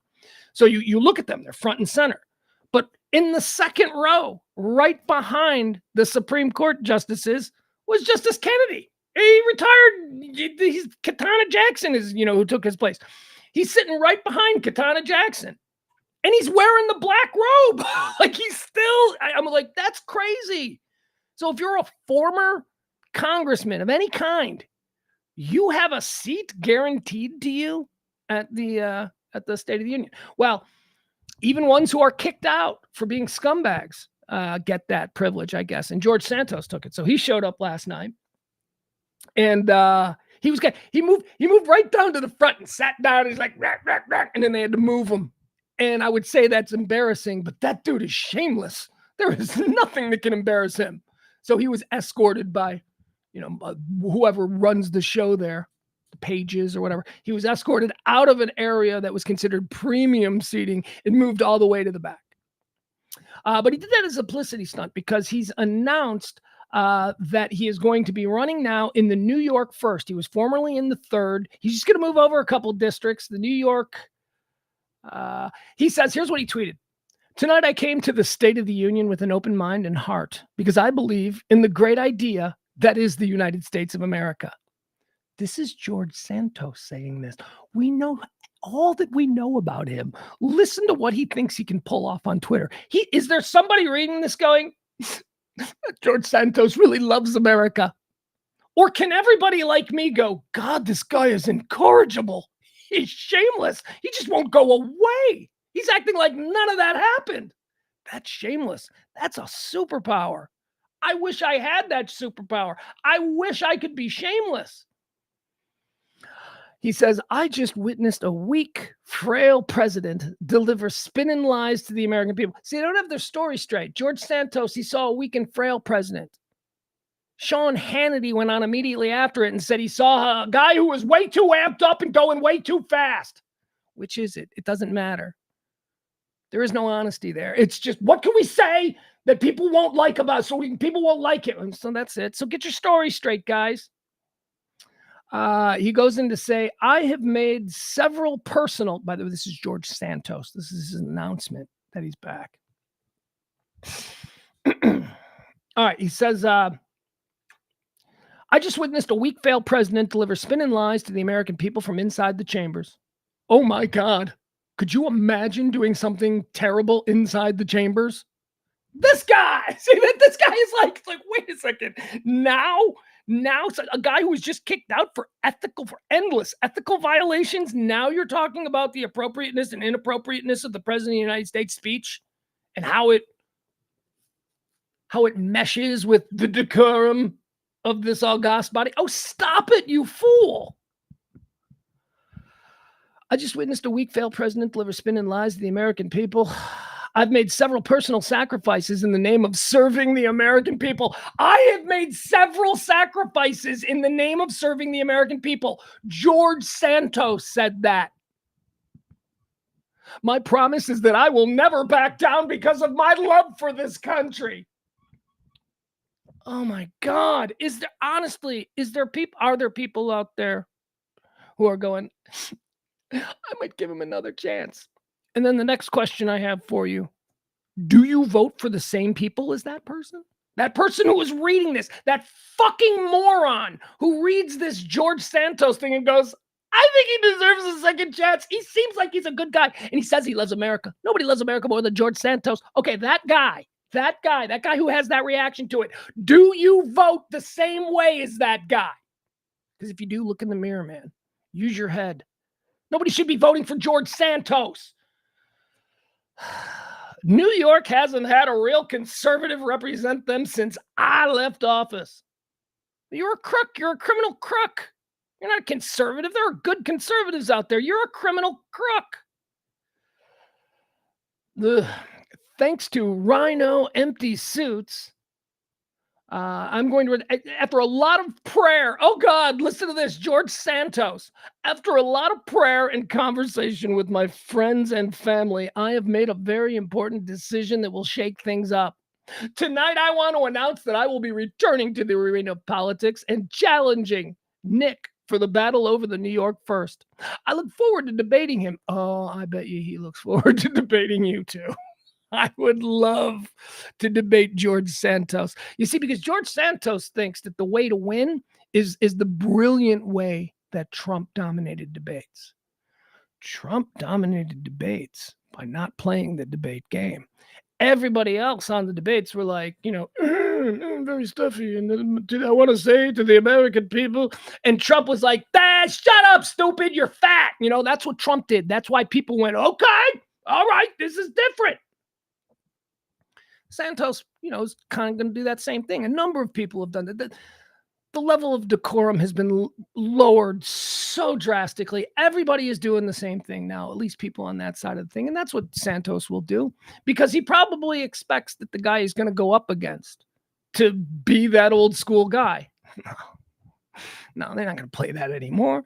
They're going to turn and they're going to directly make fun of you. At least that's what I would do. If George Santos pulled that shit with me in a debate, I would just turn to him and I'd go, ladies and gentlemen, what's going on with this guy? Come on. Does this guy not know that he's a national joke? Can you believe that I have to stand here and debate this clown show? See, that's the way you need to fight these people.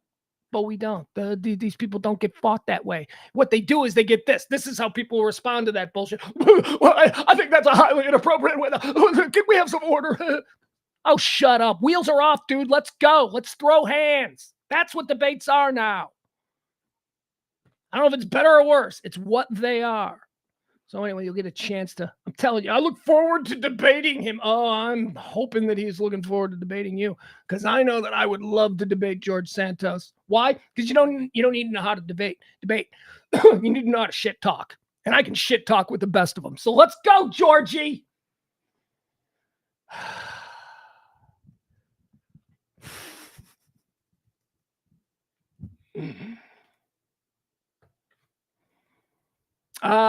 let's see here. No, I don't want to do that. I don't want to do that. TikTok. Let's talk about TikTok. That's a big story that people are talking about today. This is another weird one. This is another weird story. First of all, can I just tell you, I spent 2 hours on TikTok the other night. Holy shit. TikTok is the most addicting platform there is. Far more than YouTube. Far more than Twitter. If you are looking for that TikTok. Why? Because TikTok is just nonstop short clips of people doing things that are, and if you don't have to commit to any one clip, you're just like, all right, I'll give that 5 seconds. Nope, what's next? Boom. And you give the next one. Okay, I like this. You watch that whole one. Boom, what's next? All right, what's next? TikTok, 2 hours. 2 hours on TikTok. Here's what happened. I had to reboot my smart TV because it was just glitching. It's like, oh God, I need a new signal. So I rebooted everything. And while I was waiting for it to reboot, which is typically about a 90-second process to get everything back up and running, you know, the internet connection, all that. So that's about 90 seconds. I'm like sitting there on the couch and I go, oh, I'm just going to look at TikTok. 2 hours later, 2 hours later, I'm like, I should probably watch TV now. TikTok is legitimately addictive. I'm saying this as someone who doesn't easily fall prey to addictions, but I can see it. I can see why we should have some concerns about the popularity of TikTok. I couldn't put it down. I was like, just one more. And you know, when you get in your head, I'm like, okay, I'm just going to do 5 more swipes. Boom, boom, boom. Took me a while to get on TikTok too, but now I'm on it. And I think that it is probably, there's nothing better. There's nothing better. Like if you're waiting in a dentist's office for your turn, TikTok will make that time go by so quick. Just one nonstop silly viral video after another. And there's some real talented people on TikTok too. There's a lot of people who are super interesting on TikTok. But they're trying to ban it. I kind of see why. I mean, I can see why. It's a Chinese company that has figured out a way to get itself on 150 million Americans' phones. Mine's one of them. 150 million American people are tethered directly to the Chinese government. All their information, all their banking, all of their whatever. That should be concerning if we view China as both an economic and, well, global threat to the American way. So there's a bill that's trying to ban TikTok, and it's going to pass. I mean, unless some giant, dirty Chinese money somehow gets into Congress and all of a sudden everybody flips their votes. But this is bipartisan.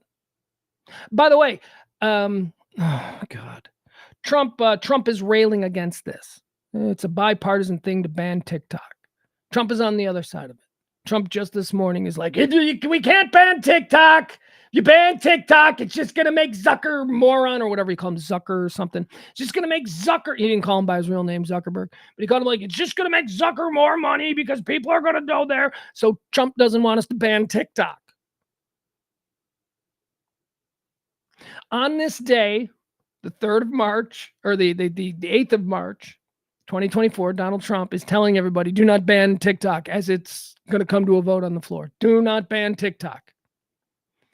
The invention of the idea to ban TikTok came from Trump 4 years ago. 4 years ago, he's like, we got to ban TikTok. It's Chinese. It's all. And now it's like, we got to keep TikTok because Mark Zuckerberg will make more money. What is it? Which is it? You see, where are the principles? It's just whatever serves him best in the moment is what he's going to go with.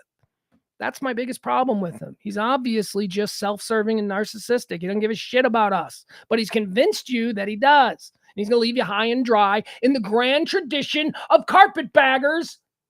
That's what carpetbaggers do. Have you ever seen The Music Man? Have you ever seen The Music Man? That's what Trump is. He's the Music Man. And you people should be embarrassed. Jesus.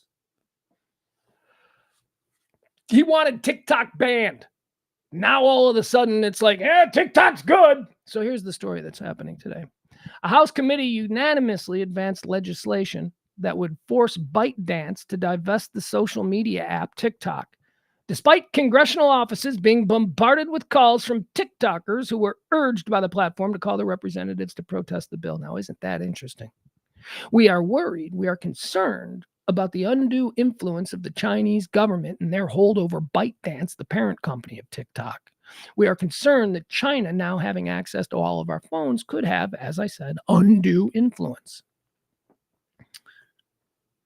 And they have just kind of shown us that. They have been able to mobilize millions of their TikTokers.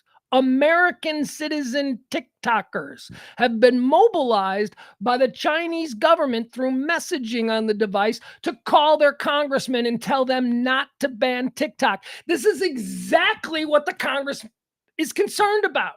The undue influence. And wow, I mean, how crazy. Now, it seems to have backfired because there were people who just yesterday were on the fence on this and could have been swayed to support TikTok. Their office received 10,000 angry phone calls yesterday, and now they're pissed. And now they're like, fuck these people. So it looks like it's going to go away in America. How will that? I mean, look, there's probably an American version of TikTok that may be the exact same thing that is just ready. I don't know. Is there one already in existence? I don't know. But man. All right. So a House committee unanimously advanced legislation that would force ByteDance to divest the social media app TikTok, despite congressional offices being bombarded with calls from TikTokers who were urged by the platform to call their representatives to protest the bill. Remember, all 50 of these guys got these thousands of phone calls to their offices yesterday, shutting down the phone lines at the congressional office. Another thing that they got noted here. I just skipped over it. Guess how the vote went after the TikTokers did that? The vote went 50-0. 50. You didn't even get one. I mean, it was being debated pretty openly among this group until China used its influence, mobilized the American TikTokers, and told them, go pester Congress. Well, they did. And Congress went, fuck you, people. And again, I pointed out, they can just unplug the phone. You know, it's fine. We'll use cell phones. We won't have an office line. We'll all just use cell phones now. That's fine. The bipartisan House bill introduced Tuesday would force ByteDance to sell off TikTok or face it being banned in the United States over national security concerns associated with Chinese ownership of the app, which TikTok says is used by 170 million Americans. House Majority Leader Steve Scalise said the bill would come to the floor next week. It's going to pass, too. I don't know. 50-0 out of the committee. 50-0. Let's get rid of this bullshit, baby. Who's for it? All 50 went, yeah, let's do it. Trump tweets, we need to not ban TikTok. Watch it. It's going to fail. I hadn't really considered that till this very moment. Now when it goes to it's going to fail. It's going to fail because Trump doesn't want Zuckerberg to benefit. So he does want he's so self-centered. His issue is with how the perception of he and Zuckerberg and the other man, everybody looks at Zuckerberg and like, that dude's worth like 1 billion times more than Trump. Trump is less than him. So Trump hates these other famous billionaires. So it's more important to him, not anything to do with the security of the United States and an undue influence of the Chinese, which is what the committee is talking about. No, for Trump, it's all about let's fuck over Zuckerberg, huh? You see? Come on. I love TikTok, and I honestly believe it needs to be banned because 170 million phones this thing is on. And by the way, I don't think that those Chinese people are smart, really smart. Don't think they didn't game plan for this being an eventuality. I'm certain that all our phones are fucked. And even if we get rid of the TikTok app, I am certain that there is some kind of a mole inside the TikTok app that has now made its way permanently into all our phones. So it doesn't matter. But I do think it should be banned.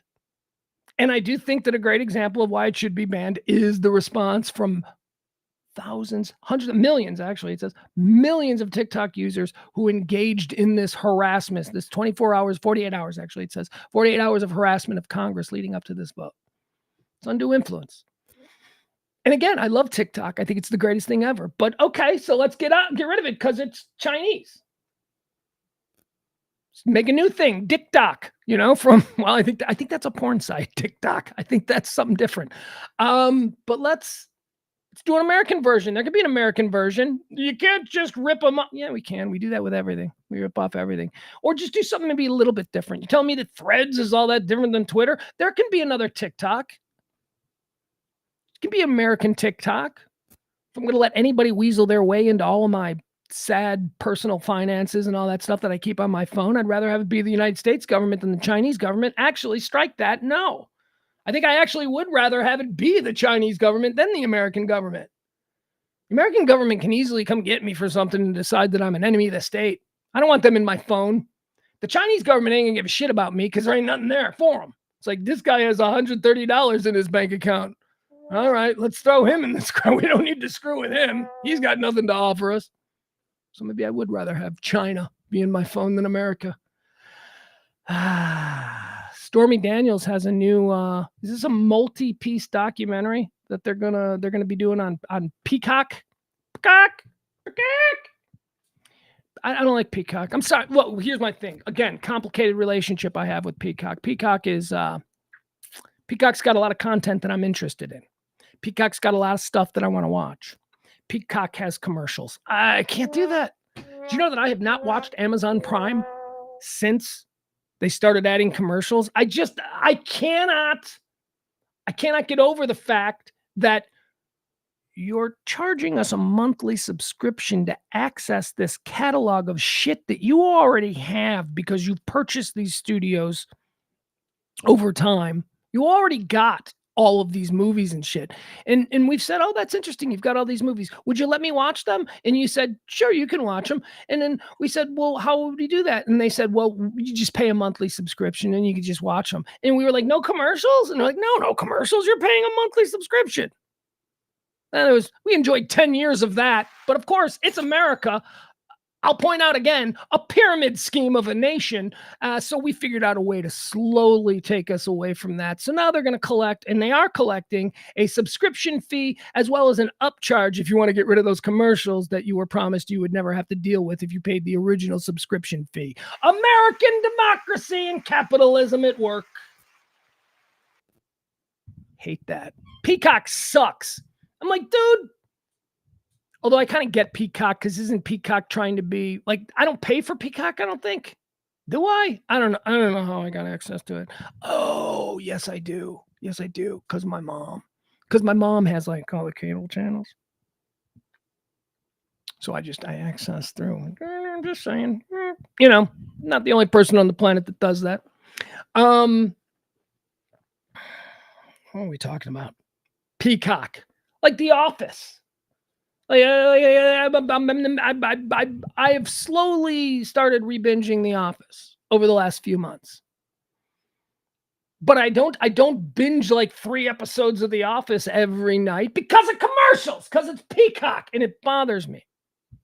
But Peacock's putting out a documentary that I will watch. This is a big, I'll tell you, well, here's what. Okay. The first footage from Peacock's documentary from Britney versus Spears filmmaker shows Stormy Daniels dealing.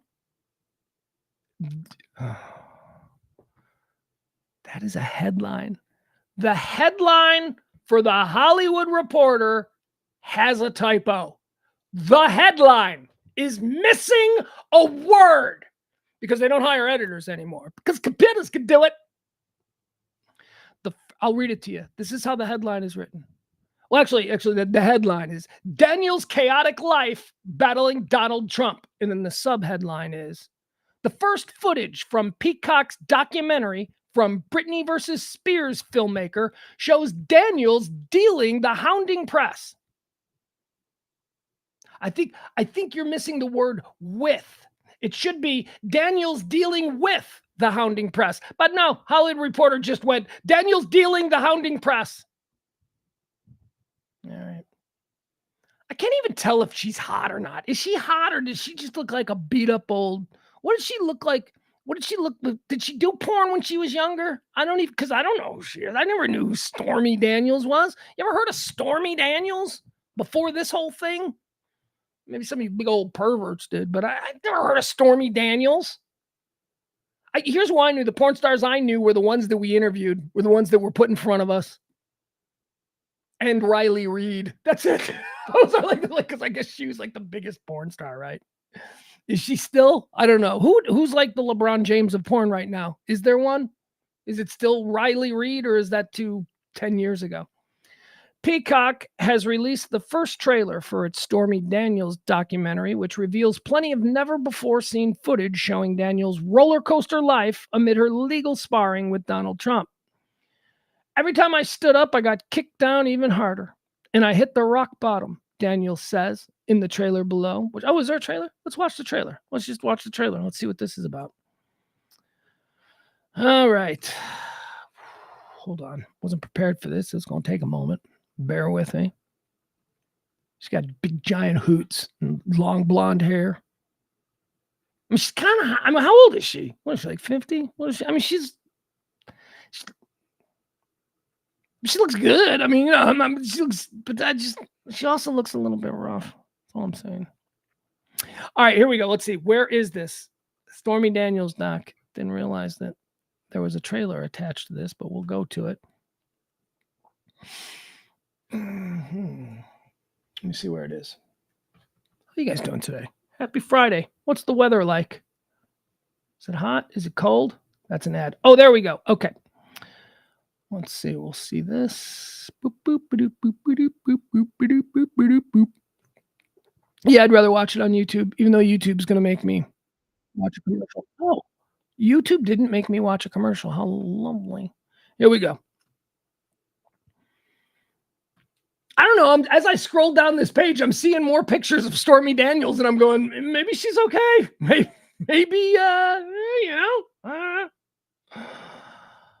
don't know. Maybe, I mean, I can see it. She was a sex worker, so obviously some people are attracted to her. Big boob, giant blonde. She's like she's the way porn stars used to look in the early 90s. You know, they were all like Pam Anderson clones. They were all blondes with giant boobs.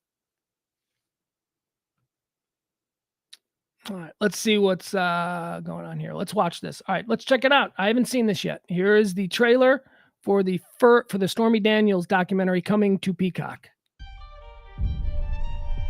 I am Stormy Daniels, adult film star, mom, idiot who can't keep her mouth shut.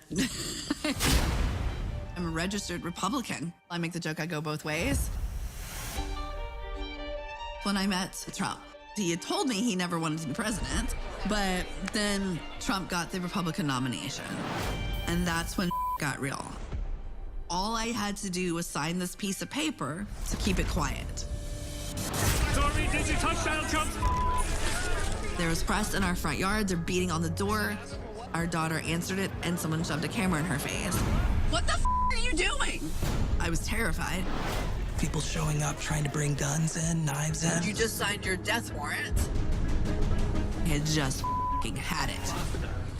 Michael Avenatti, he was the only person even willing to not only help me, but believed me. He has never thought that women like me mattered. That ends now. She has become this symbol of the resistance. She didn't necessarily want to become that. It's not a crusade, and I did not get caught. I am 99% sure that Michael forged my signature. Michael Avenatti betrayed me in every way. You in prison, bitch! Every time I stood up, I got kicked down even harder, and I hit rock bottom. Just wanted to stand up for myself. You never saw my name that didn't say porn star in front of it. Because we're not considered human. I won't give up because I'm telling the truth. I'm out of All right, there you go. Stormy Daniels documentary coming to the old Peacock. I like that, Peacock. I'll watch it. I'm interested in these things. I'll check it out. You know what I started watching this week that I gotta get back into. So I forgot about it. I started watching the Where is Wendy Williams documentary. You know, the big provocative, controversial, was she aware she was being filmed? Documentary that they put out on Lifetime a couple weeks back. I think it's like 4 episodes or something. I'm 1 episode in. Man, there's something wrong with Wendy Williams. I don't even really know who Wendy Williams is. Do you know that I know Wendy Williams more from her success in radio in New York City? I knew her as a very successful Black urban format shock jock. That's what she was considered. That was her breakout. She was on urban radio in New York City, and she was basically doing Howard Stern, her style of Howard Stern. Howard Stern doing his style. He is a man who grew up with a male point of view and all that. She was doing a Black woman shock jock thing. She was freaking people out. That's how she became big. But I didn't like her TV show. I never saw her TV show. I didn't really, it's not trying to get me. It's going for a totally different audience, so I shouldn't feel bad about that. But holy shit, Wendy Williams is in a really bad place. She is like, ugh. So yeah, there you go. That's a good documentary if you want to check that out. I think that's somewhere on Lifetime. And Stormy Daniels documentary. I'll be watching that as well. Fun. All right, let's go. Let's see. Here's a fun one. Rupert Murdoch is getting married again. This is wild. He's such a dick. He is such a dick. Okay, so Rupert was married like I think this is going to be his 5th wife or something. He's 92 years old. He's getting married again at 92. For the first couple of wives, 60s, 70s, all of that, 80s, fine. Then in the 90s, he started to get he turned really old. Like in the 90s, he's 92 now. So, 20 years ago, 70s. That's when he hooked up with that Wendy Dang. Woo! Do you have a favorite Rupert Murdoch wife? I do. My favorite Rupert Murdoch wife is Wendy Dang. Wendy Dang is fascinating. Wendy Dang is like a 6-foot-tall, gorgeous Chinese national. She's beautiful. But she's also, there's some questions about, Wendy Dang is probably a Chinese agent. I'm just saying she's probably a Chinese agent, but she was really hot and what do they call it? Honeypotted Rupert Murdoch. And so he married her and he divorced her, whatever. Fun fact about Wendy Dang. When Wendy Dang first came to America, she came as a Chinese foreign exchange student. And she was placed with a nice little middle-class family there in Berkeley, California. She attended, I think it was Stanford, maybe it was Berkeley, I don't know. But she was placed as a foreign exchange student with a nice little family. And within 5 months, she had broken up the family, and the husband was running off with Wendy Dang. This hot, 18-year-old Chinese. This is Rupert Murdoch's last wife. Actually, Jerry Hall is his last wife. I can't keep his wife straight. This is one of Rupert Murdoch's wives. So she comes to America. She lives with this family. Oh, and she probably spoke very little English. Thank you so much. Appreciate it. And then just within months, she's sleeping with the husband, forcing the wife out. And she was really hot. I found pictures of all this when I was looking into this story. 19-year-old Wendy Dang with her foster. It's not foster. What do you call the dude who let you live in his house when you're a foreign exchange student? Do you think this guy knew too? Was this guy did they put some pictures and resumes down of a couple of choices? And he was like, I think we should go with Wendy. I think we should go. And the wife was like, I don't know. This one seems, I like her. She's nice. She's got a background in pottery. And I like pottery. No, we're going with Wendy. We're going to take this one right here. We're going to take this one. She broke up the family. So there was Wendy Dang that Rupert Murdoch was with. Then she dumped, or they dumped each other, whatever it is. I don't know. Whatever, when it's course. And then he hooked up with Jerry Hall. Jerry Hall, Mick Jagger's ex. He marries her. So I was married to Jerry Hall. And then that falls apart. And by the way, he's able to do this because don't think for a minute that how is he giving away all of his money? He's giving away none of his money. He's not. These women are all signing phone books, sized contracts, prenups, and whatnot. So don't. He knows what he's doing. He's fine. He's getting married. He's having fun. So Jerry Hall, that thing broke up relatively quickly. Then he shocked the world. Do you remember this in 2022 when Rupert Murdoch got himself engaged to his dental hygienist? Yeah, just some regular working class chick. 90-year-old Rupert Murdoch getting his teeth cleaned, decides that he loves this working class girl. He's going to change her life. I'm going to marry you. I'm going to make all your dreams come true. And the little dental hygienist was like, oh my God, I'm engaged to Rupert Murdoch. Yeah, he cut that off after 5 months. He dumped her. He dumped the dental hygienist for this woman that he's marrying now. The woman that he's marrying now, what's her name? Does it matter? I don't know. Let's let me see if we pull this up. This woman is like she's a doctor. She's like actually a very well regarded researcher and all of that. It says here, Rupert Murdoch's decided at the age of 92 it was time to give up the reins of power at his media empire, but it seems he believes age is no barrier for new love or a new marriage. On Thursday, Mr. Murdoch's office said that he planned to marry his girlfriend, Elena Zukova. He likes these communist spies. She's 67, which is, I'm sorry, but that's not even age appropriate. He's 92. She's 67.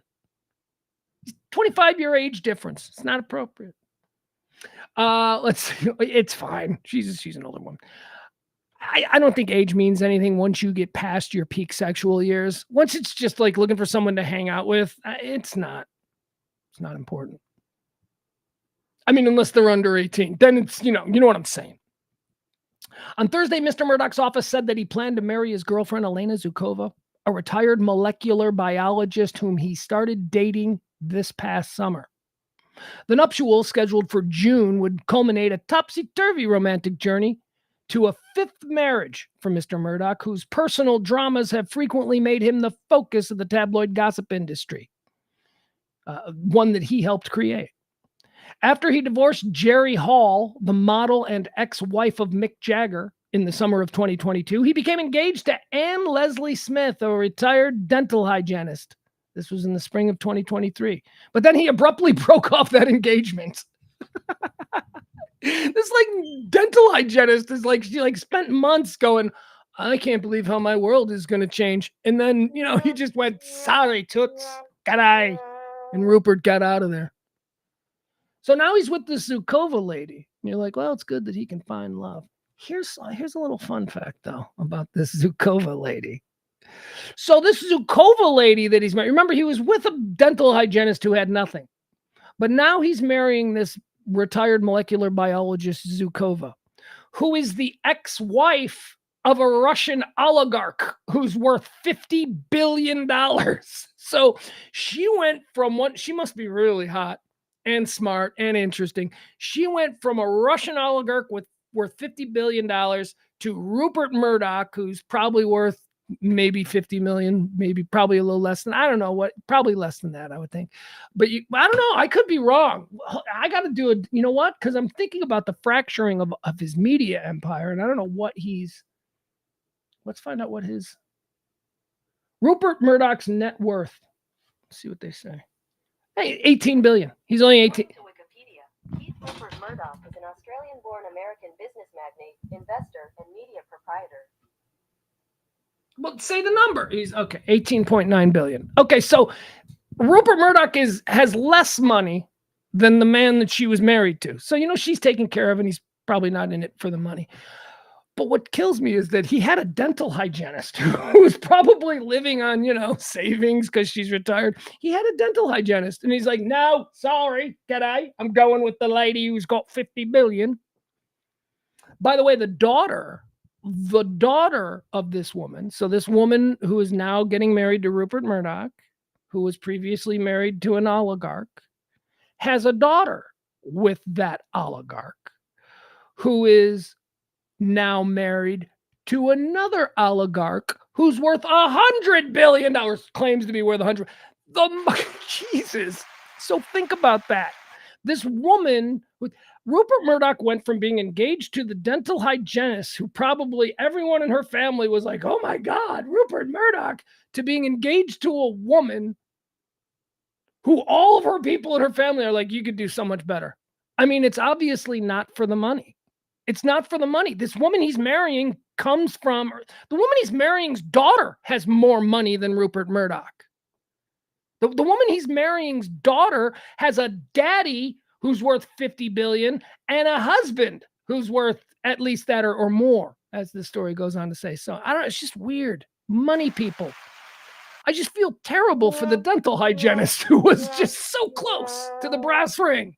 And then Rupert like, g'day, sweetie. All right, Rupert Murdoch, get married at 92. Whatever, that's fine. It was like, you can't get married at 92. What do you mean you can't get married at 92? Dude's worth $18 billion. You can do whatever the fuck he wants. It's part of the point of being worth $18 billion. Okay, here's something coming out of Japan.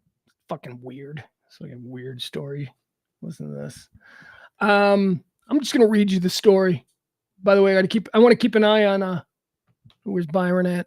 Keep an eye on Byron. Byron's going to lose his mind on this one. He's not going to like this story. I don't like it either. But this is like one of them stories that I think that like Byron and I, maybe Barney, just getting mad at. So in Japan, because it's Women's Month, it goes from Black History Month to Women's History Month and all that stuff. So in Japan, I don't know if this is a company or what, but Dateline Tokyo. And by the way, I'll talk a little bit about Japan when we're done, probably to my own detriment, but that's okay. Male office workers at a telecoms firm in Tokyo have experienced simulated menstrual pain to help them become more sympathetic towards female colleagues ahead of International Women's Week. Oh, apparently it's just a week in Japan. We get a whole month here. Exo Group workers winced at a company event on Thursday as a perionoid device. All right, so a perionoid device sent electric signals via pads placed below the navel to stimulate the lower stomach muscle and induce cramping sensations in the men. I couldn't move. It hurt to the point where I couldn't stand, said 26-year-old Masaya Shayabaski he's Polish. After using the device jointly developed by researchers at Narna's Women's University. And then there's pictures of these. Okay, I got to show you this picture. I don't know. I think this might, you know what? I think this might be my new, what do you call it? Profile picture. Check this. This is my new. I bet it'll be Barney's by the end of the day. All right, so I want to show you this picture. So basically just they figured out a way in Japan for men to experience menstrual cramps. Because,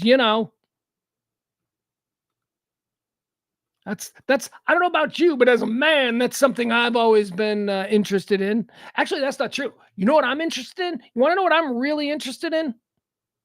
The female orgasm. Nah, I know what you're saying. You're thinking, Pugs doesn't think it exists. No, I know it exists. I've been around one. But my question about the female orgasm is this. And by the way, men or women, maybe some of you have the same question about the male orgasm. Are they the same? Because I know how the male orgasm feels. I know exactly how that feels. That's great. And I know we call that an orgasm, and then we call the thing the women get a female orgasm. What does theirs feel like? What if theirs is better? It can't be, right? Like the male orgasm has to be better because the drive for the species is to have the man wanting sex all the time. Or is the female orgasm better as sort of a reward for the woman procreate? I don't know. But did you ever wonder? I mean, you just assumed, you just think that it's the exact same thing. What I feel is what she feels. We don't know that. We don't know that.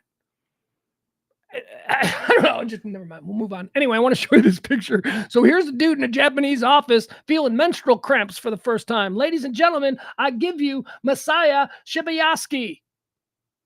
Look at him. He's like, oh. These people. And by these people, I mean these people in this office who are willing to put... No, you didn't. You meant the Japanese. No, I didn't. I meant these people in this office.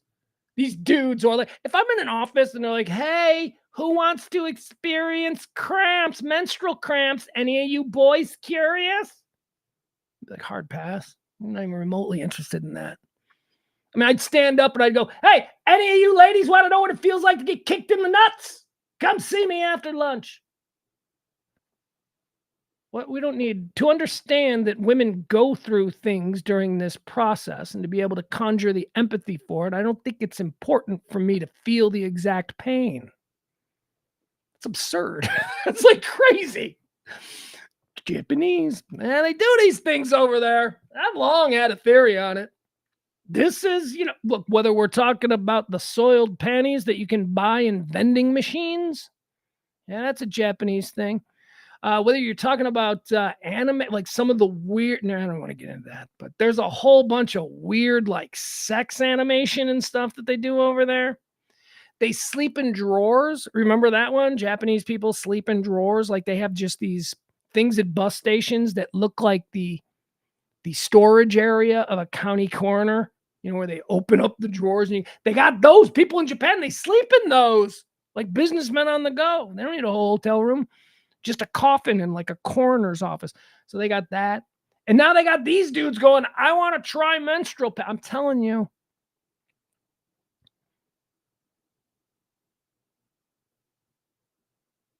I think this has a lot to do with, the end of World War II. I mean, they were bombed by nuclear bombs. They saw hell open up above them and their entire civilization threatened in the blink of an eye. And they know that that's still out there and that can happen again. And they've gone through it once. And I think that changes you. I think that makes you a little wild. I think that makes you a little bit. I think what I'm saying is I think they are far more hyper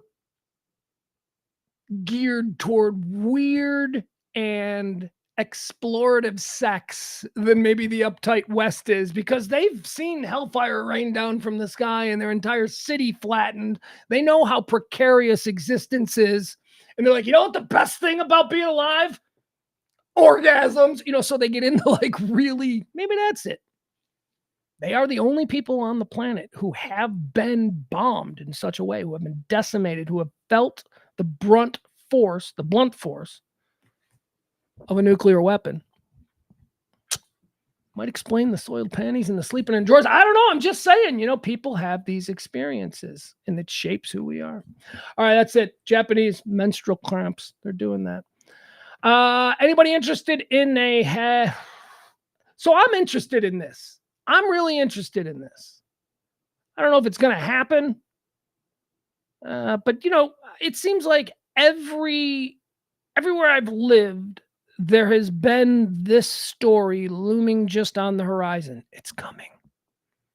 It's coming. No. They're going to get it financed and it's coming and it's going to happen. It's going to be awesome. For Chicago, it was always a bullet train connecting Chicago to Milwaukee. Could you imagine you're in Milwaukee in 20 minutes? Because you're from downtown Chicago, you're in Milwaukee in 20 minutes on the bullet train. They've been promising something like that for 30 years. Well, we're getting those promises now in Texas because a promised bullet train between Dallas and Houston is being proposed. A second bullet train, the one that I think is the more important bullet train, is also being proposed, which is connecting Dallas to Fort Worth on an express bullet train. Do you know how great that would be for Fort Worth? It would be amazing for Fort Worth, because people in Dallas who, I have a friend who's lived here in Dallas for 5 years. They're from Florida, but they've lived here in Dallas for 5 years. They've never been to Fort Worth. Like, I never made my way out there. And what is it, like an hour drive? Was about 45? I'm like, dude, it's like 30 minutes with no traffic. You get out there. It's so easy to get out to Fort Worth. Fort Worth, I'm sorry, Dallasite. Fort Worth is the cool part of the Metroplex. It's just a cool city. I just love that city. It's like a sexy Milwaukee. Honestly, that's what Fort Worth is. It's like a sexy Milwaukee. So a bullet train connecting Dallas to Fort Worth, oh, that would be great. That'd be great. People in Dallas, they want to go to a bar or see a band that's playing in Fort Worth. They can just get on a train and be there in 15 minutes. My God, how great would that be? It needs to stop in Arlington. Okay, that's another thing that we need. We need some kind of mass transit hub in Arlington. If we're going to make it where the football stadium is, if we're going to make it where the baseball stadium is, if we're going to build all these hotels and resorts and all of the stuff that we're seeing happening in Arlington, there has to be a mass transit hub. And I'm telling you, if you don't, these projects are going to fail because you do not have the road support for it. That interchange, that Nolan Ryan highway or whatever, there's like one exit for everything. There's one exit. Going to Six Flags, that's your exit. Going to the Cowboy game, that's your exit. You going to the Ranger game, that's your exit. What is it? Is it Collins or Nolan Ryan? I don't know what it is, but it's one exit. Going to Wet n Wild, that's your exit. Hitting up Six Flags, that's your exit. Like there should be an exit for each one of these things just for traffic congestion. But no, okay. And there's no train service. So if you want to go to a Ranger game and you live, in Dallas or something like that, you got to drive, you got to park, you got to deal with that thing. You should be able to get on a train and pull up right at the stadium and get out of the train, drink your ass off, get back on the train and go home. That's how we do it in Chicago, and it's really nice. It's really, really nice. And I don't know why Dallas hasn't made that three-prong connect the Metroplex with mass transit. But no, they're talking about Dallas to Houston, and it's going to be 2 hours. What is that, a 5-hour drive? They're 2 hours. That's a super train for Look, if the super train is taking more than 40 minutes, it ain't so super. It'd be on a train for 2 hours. I mean, I guess it's better, but still, give me a real bullet train. Like if you could get me in Houston in 45 minutes, maybe an hour and a half, I'll give you, no, an hour and a half is too close to 2 hours. And I like the 2 hours. Get me to Houston in an hour. There you go. That's what we're going to do. Get me to Houston in an hour on a train and we are good. Travelers could get from Fort Worth to Houston in just 2 hours if 2 proposed high-speed rail projects come to fruition. A bullet train connecting Dallas to Houston would create the first true high-speed corridor in the country, an Amtrak spokesperson said. A separate high-speed train connecting Fort Worth and Dallas would be transformational to both cities and open fast travel opportunities within Texas. God, it would. God, it would. That was the one thing. Look, don't be overly sensitive here. You know how much I love this place. You know how much I have fought like hell to get back here. I mean, I've got the place of my youth where I grew up, and that, is the things about that place that I became accustomed to. So look, there are a lot of things. When I went back to Chicago for a while, I would tell everybody, like, you know what you guys are doing wrong? You know the way we do it down in Dallas? Like, I was that guy, right? So now that I'm down here, I'm going to share some of the things that they do right up there that we don't do. When I first moved to Dallas, one of the very first things that I said was, where the fuck is all the mass transit? Where is it? There's no mass transit. I'm like, where are all the buses? There's no buses. I can't jump on a bus to get to another party town, or neighborhood, go to a different bar and you jump on a bus, train. I can't take, one of the coolest things to do on Saturday night in Chicago is to start out downtown and then just take the L all the way up north and hit all the different neighborhoods with all the different bars, get back on the train. You're not driving. It's fun. It's social. We don't have that here. We should have that here. It was really nice. It's nice.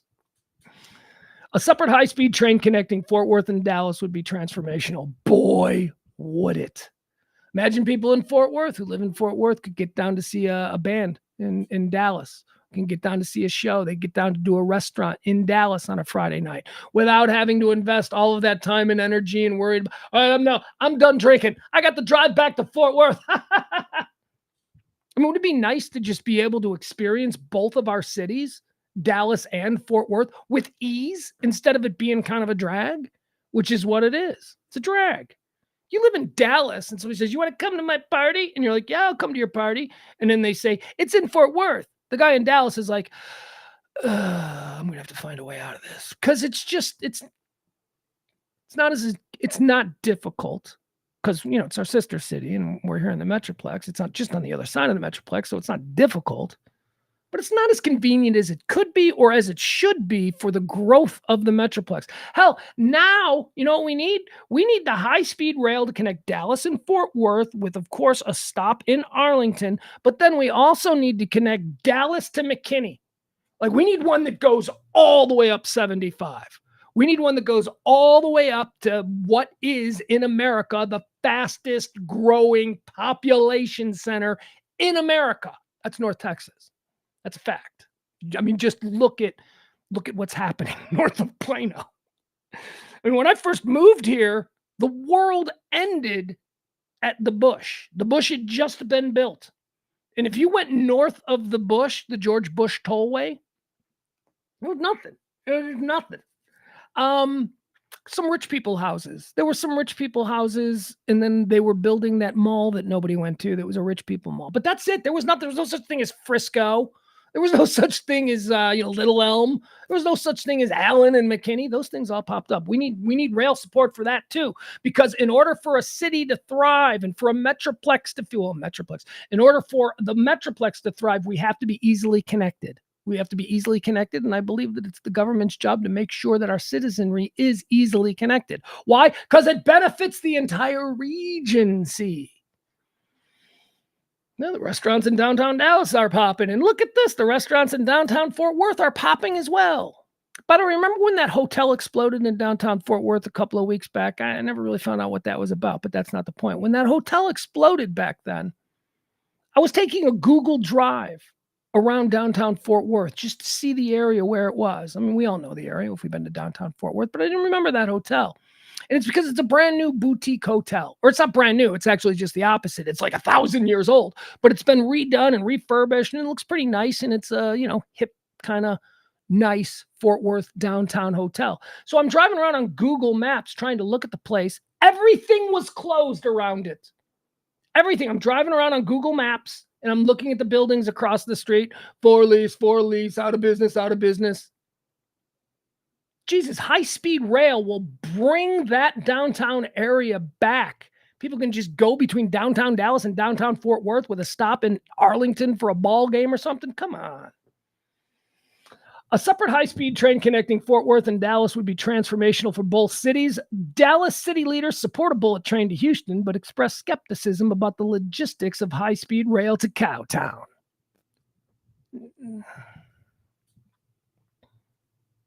That's because Dallas leaders see Fort Worth as competition. They don't understand. So, well, Houston is fine because Houston's 2 hours away and we're not really worried about them. But if we start connecting people to Fort Worth easily via a train system that's publicly funded and backed by the local government, if we start doing that, will the restaurants in downtown Dallas suffer? Because people can now get to restaurants. Stop thinking like that, man. Expand the economy. It's not going to hurt anything. It's just going to help. Well, the big picture, the federal government is pledging a massive investment in passenger trains, earmarking $8.2 billion for high-speed rail and other projects nationwide. The funding could finally bring to fruition the long dreamed of, but recently dead in the water, bullet train between Dallas and Houston. All right. That'll be exciting. I'd love to have that. But like I said, everywhere I've lived, either Chicago or here, there's always been talk of a bullet train. In Chicago, it's a bullet train to Milwaukee. Here's the one I want. I want a bullet train to Grand Rapids. Yeah, let's get that one done, Chicago. And you know what I'm saying? If you know the geography, that's right. I'm talking about 300 miles of floating track across Lake Michigan. Let's go! Let's just make a train track straight across, a floating train track from downtown Chicago straight across the river to Grand Rapids, Michigan, or Grand Haven. Grand Rapids is a little bit more inland, but it's the big city there. So that's what I want. Make that happen, show-offs. Floating track on Lake Michigan. In the middle, like 100 miles in, or whatever it is. I don't even know how far across Lake Michigan is. It's pretty big though. That's why they call it a Great Lake. Right in the middle of Lake Michigan, the waves, man, they get bad. I've been in the middle of Lake Michigan. I've crossed Lake Michigan on a boat. So I know how crazy it gets. You're in the North Atlantic, in the middle of Lake Michigan where you can't see anything all around you. It's the North Atlantic. The waves are big. The chop is insane. It's like you got giant steamers and oil tankers making its way from, Canada or Cleveland or wherever coming by. I mean, giant. It's crazy. Make a bullet train. Let's put it across the lake. Hey, Joe Rogan had a guest. Did you guys see this story? I make fun of Joe Rogan, but I'm pretty much on record. I like Joe. Joe was a regular guest before he blew up when he was touring as a comedian, and Joe was all right. Joe's fine. He and I would never be buddies. Like, we couldn't hang out because he's a little bit too. It's kind of mean. It's kind of like he's like that guy. Like, he's like not mean, like cruel. Like, there's a difference between mean and cruel. He's not cruel, but look at this idiot. You're being an idiot. I don't know. I don't get along with people like that. We can fuck around with each other and we can, make fun. I'm just telling you. I don't know. I've hung out with him. I'm just telling you, I couldn't be like buddies with Joe Rogan. There's something about him that would just make me go, fuck that guy. But I think he's very talented and I think he's entertaining.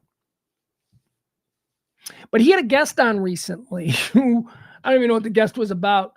Joe Rogan guest arrested after head found in freezer. Some dude that Joe Rogan had on as an expert, and a bunch of the Joe Rogan listeners, like not all of you, like I listen to, so I am a Joe Rogan listener, but there's a lot of Joe Rogan listeners who are really dumb dudes. Like, I call them, people who think Joe Rogan is a smart guy are like real. Joe Rogan's not smart. Joe Rogan is articulate and entertaining, and he's bright, and he's, it's probably like me. We can talk our way out of a paper bag if we have to, but we ain't fucking smart. I mean, there are smart out there. And when you see it, you're like, yeah, that ain't me. But he's good at what he does. So he had this guest on recently. A criminal justice reform activist was arrested on Thursday, just 1 month after he appeared on the Joe Rogan Experience, after a severed head was found in an apartment freezer. Sheldon Johnson, a 48-year-old youth counselor for the Queen's Defenders, who had spent 25 years in prison for attempted murder and robbery, was introduced on the Joe Rogan Experience in February. Let's see here. He was described at the time as a marvelous human being who was wronged by the system.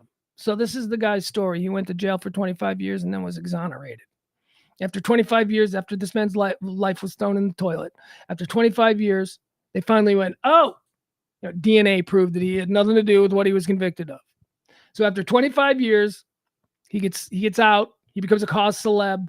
He hooks up with this justice reform group. He goes on Joe Rogan, talks to Joe Rogan about his experience, about, how important it is to reform justice and how he didn't do nothing, all that stuff. And then a month later, police raid his house and find a human head. And it's not like, by the way, the story gets better. It's not like the human head. It's not like, because maybe he's a collector. I don't know how you collect that. But you know what I mean? It wasn't just like, it's a frozen human head. Oh, I've had that for whatever. No, it was a fresh human head. He just killed the person like hours before. He murdered somebody. And how do we know? Because I got it all on security camera. Because he's not only a Joe Rogan guest and a collector of human heads, he's also fucking stupid. Sheldon Johnson, a 48-year-old youth counselor, was imprisoned for attempted murder and robbery. Okay. Let's see here.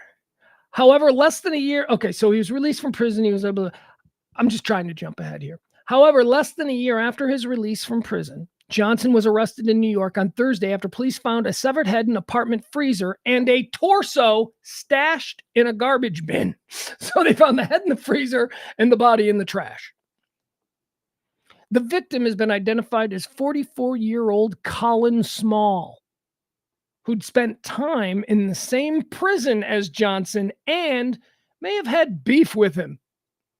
Small was reportedly heard by neighbors pleading for his life on Tuesday evening before several gunshots rang out. In security footage following the incident, Johnson could be seen carrying cleaning supplies and a blue bin to the apartment where Small's remains were found. This before exiting the apartment wearing a blonde wig. So for some reason he thought, all right, I'm going to put a wig on. This will fool everybody. Rogan received criticism from viewers when the episode with Johnson aired, with critics accusing Rogan of downplaying Johnson's violent criminal history. At the time, Rogan explained that he'd been exonerated. So his violent history, according to the Joe Rogan show, was okay to promote this guy because he was exonerated, and I can't say I disagree with that. He went through the process and he's been exonerated. You go with that. Here's the thing, though.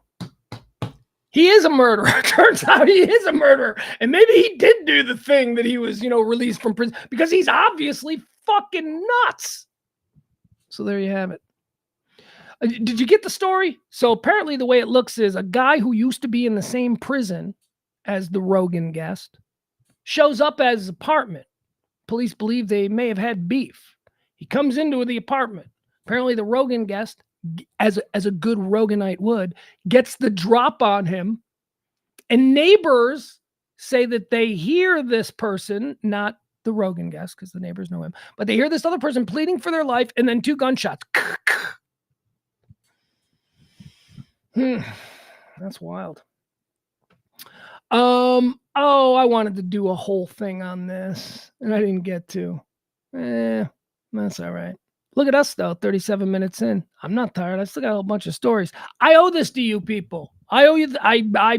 You guys got us through this month. I'm feeling extra enthused. Thank you so much. We'll keep going here. Steve Lawrence is dead. Whoa! I thought Steve Lawrence died 20 years ago. You're telling me Steve Lawrence of Steve Lawrence and Edie Gourmet. We've talked about them before. Fascinated with them. I love them. I love the memory of them. How's that? That's, I think, the better way to put it. I love the memory of them. I can tell you that I certainly didn't love them at 8 years old when I'd be watching The Tonight Show, and then suddenly I got Steve and Edie out there for 5 minutes I got to put up with, singing songs I never heard before, being weird. Edie wasn't even hot. Well, maybe she was, but not for me. Not like 9 years old. Wasn't like I could watch Sonny and Cher because I thought Cher had something. Even at like 6, I'm like, okay, I'll watch that lady. Not so much with Edie Gourmet. They were a husband and wife singing duo who owe their entire career to the fact that Frank Sinatra could tolerate them. That's their thing. Frank Sinatra, he played the big rooms. Frank Sinatra, when he went on tour, he liked to have an opening act. And all of Frank Sinatra's opening acts would go on to become superstars themselves. Like, Frank can't have Dean open for him. Dean's a star. Frank can't have Sammy open for him. Sammy's a star. Frank can't, you know what I mean? So he developed a bunch of other people. Tom Dreesen famously was the last opener for Sinatra. Tom Dreesen, the comedian, he opened for the last 10 years of Sinatra's life. But before that, it was Steve Lawrence and Edie Gourmet. Because for some reason, I don't know, Frank tolerated them. He thought they were funny. I don't know. Steve Lawrence, singer and half of popular stage duo Steve and Edie, dies at 88. Steve Lawrence, a singer and top stage. By the way, Steve Lawrence and Edie Gourmet. I don't know if Edie was as well, maybe, but I seem to remember more about Steve Lawrence. Steve Lawrence was in the Blues Brothers.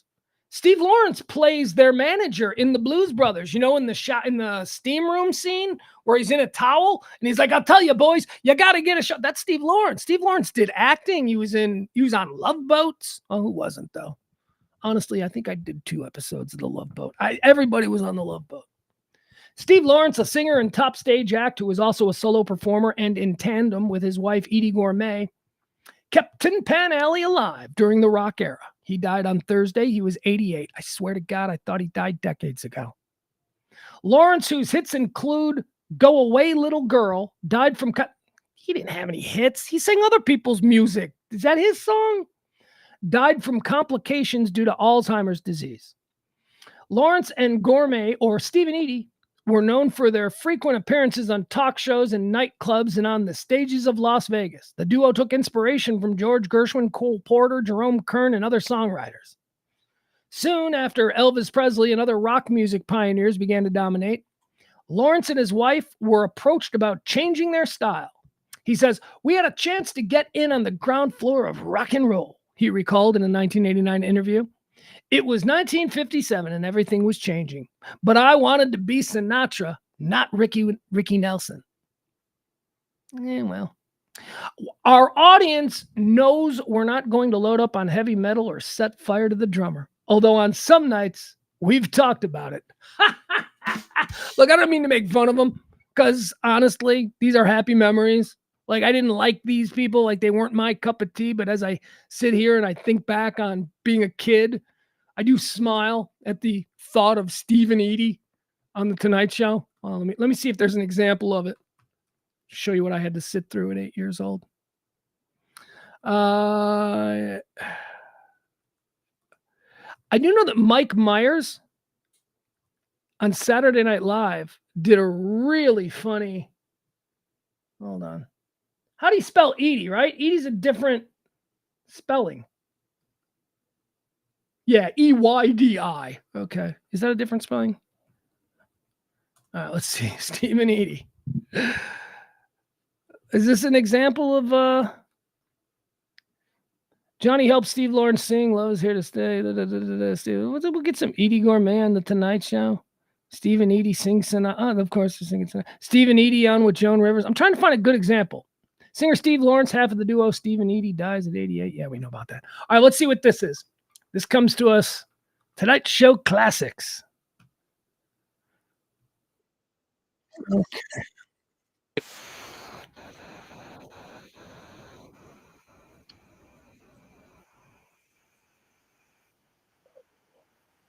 Hold on. They're making me watch a video here. Oh, a second video? All right, here we go. Let's check this out. This is like raw footage from the Tonight Show back when I was a kid. Steve Lawrence, Edie Gourmet on with Johnny.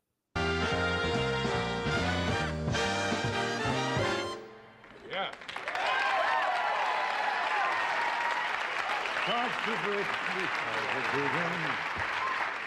My first guest is one of my good friends. We play tennis together all the time. Great performer. And he and his wife, Edie Gourmet, will be at the Hilton Hotel in Las Vegas May 29th, which is just a few days hence. Well, not many more days hence. Today is what?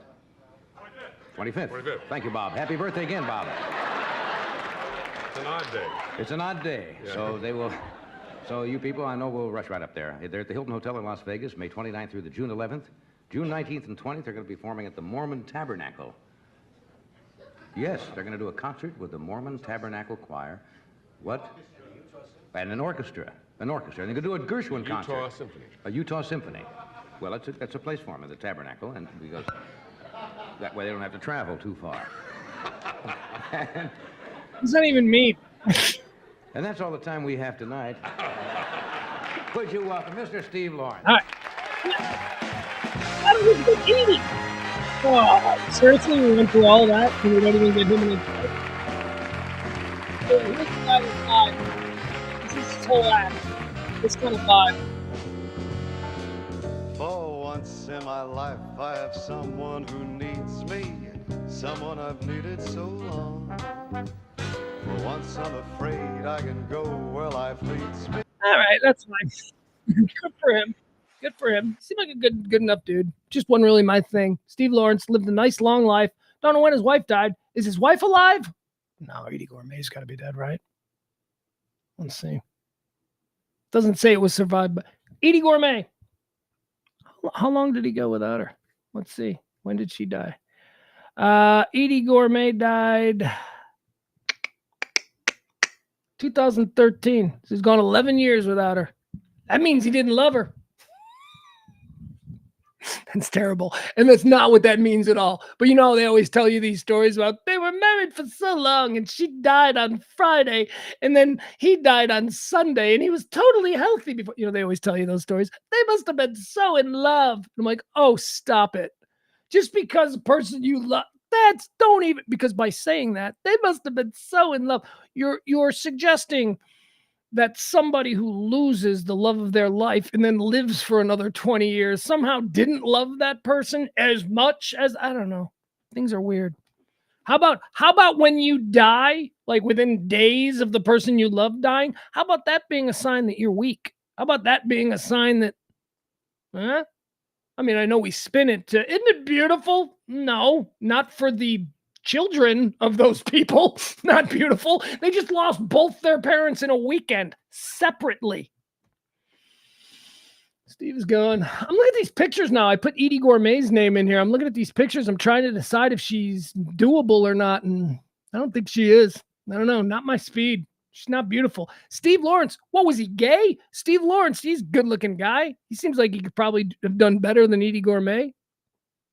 Maybe she's a beard. I don't know. No, Steve Lawrence was very, very masculine. There was like I know it was a, hey, I'm singing, but he had the whole Sinatra juice. Like it was like, Sinatra could do that too.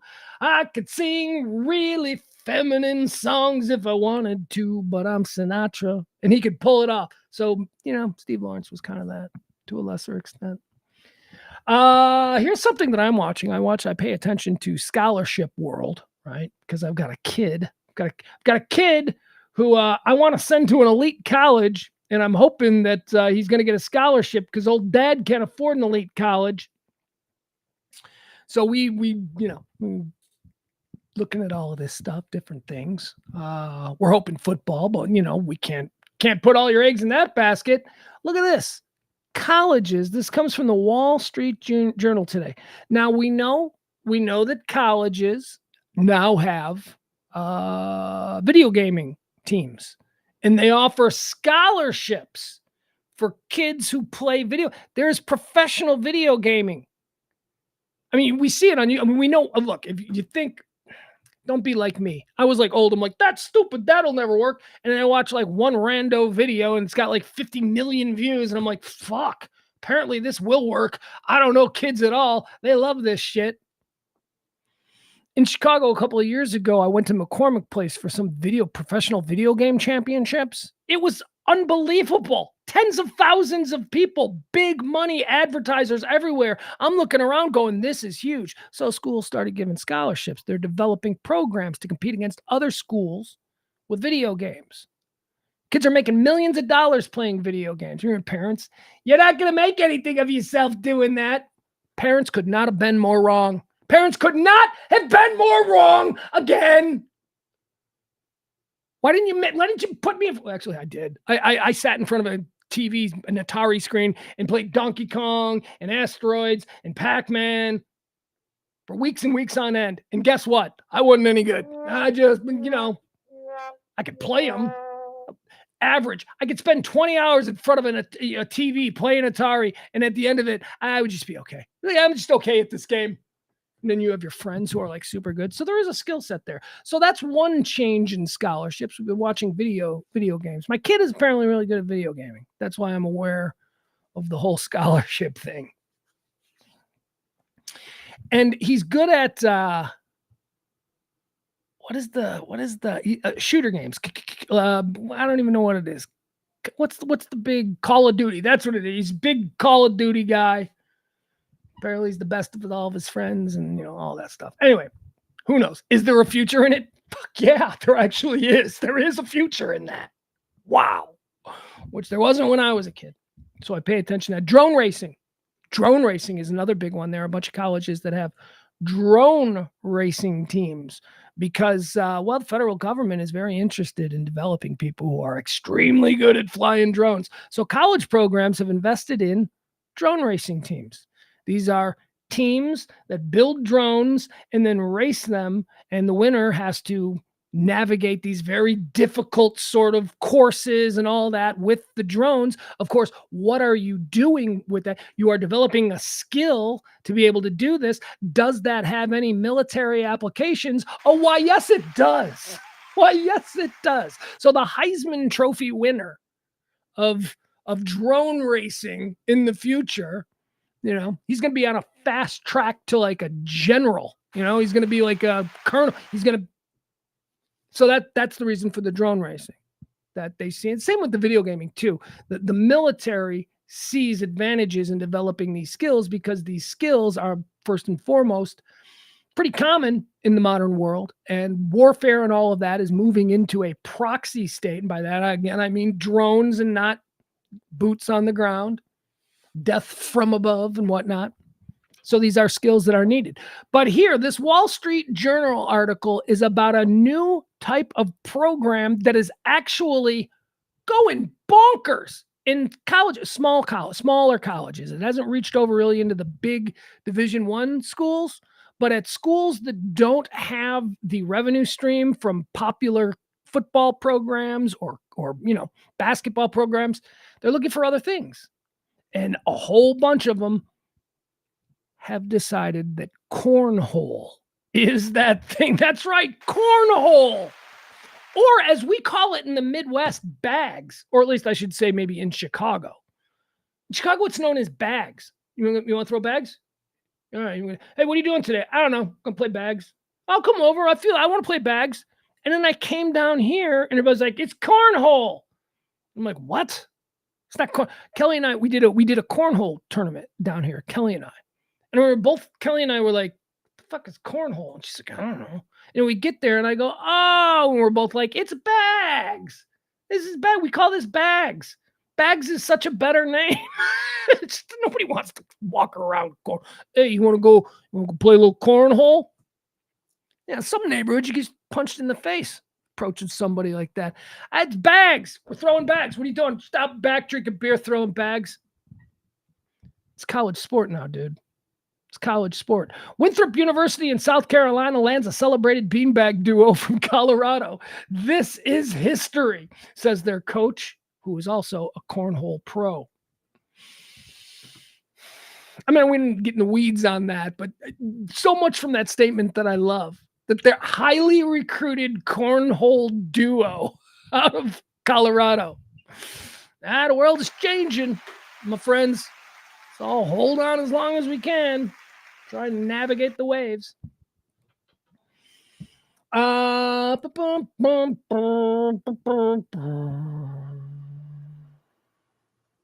want to do that. I'm skipping over things. We're going on our third hour, and I still got a whole bunch extra here. Hope you don't mind. I appreciate you hanging out with us. Okay, let's go through this. This could be fun. Let me see. All right. A new list. Oh, that's not what I need. I don't need that. Hold on. Excuse me. A new list is out today. Who put this together? DraftKings, one of those sports betting sites, put this out. Okay, here's what it says. These are, for 2024, the most hated teams in the NFL. Are you ready? Number 10, the 10 most hated teams in the NFL, San Francisco 49ers. What is that, the 49ers theme song? San Francisco 49ers coming at number 10. Number 9, the Pittsburgh Steelers. What? Why do people hate the Steelers? The Steelers are cool as shit. They're the best. The Pittsburgh Steelers have been, throughout their history, the steadiest, the most legit, the best run organization in all of football. Year in and year out, the Pittsburgh Steelers are decent. Pittsburgh Steelers fans are never embarrassed. Pittsburgh Steelers fans, maybe like a little better team here. Mike Tomlin has never had a losing season. He's been there since I was in high school. No, that's not true. But you know what I'm saying? He's been there 10 years, 12 years, something like that. Never had a losing season. The Pittsburgh Steelers have been around forever. They've had 4 coaches. They don't fire their coaches. Chicago Bears have had 4 coaches in the last 6 years. 10 years. They're an incredibly well-run organization. I don't understand why people, I am jealous of the Rooney family and the Steelers. They do it right. Number 9 most hated team in the NFL, the Pittsburgh Steelers. The number 8 most hated team, Green Bay Packers. This I can sign off on. I feel like the Packers should be a little bit higher. I think they should be number 1 personally. They're my least favorite team. But the Green Bay Packers come in at number 8. Number 7, the New York Jets. They're garbage. How about number 6, the New York Giants? Number 5, the New England Patriots. Totally understand why the New England Patriots are hated. I hate the Patriots. I would put the Patriots probably second. I would go hate the Packers first, hate the Patriots second.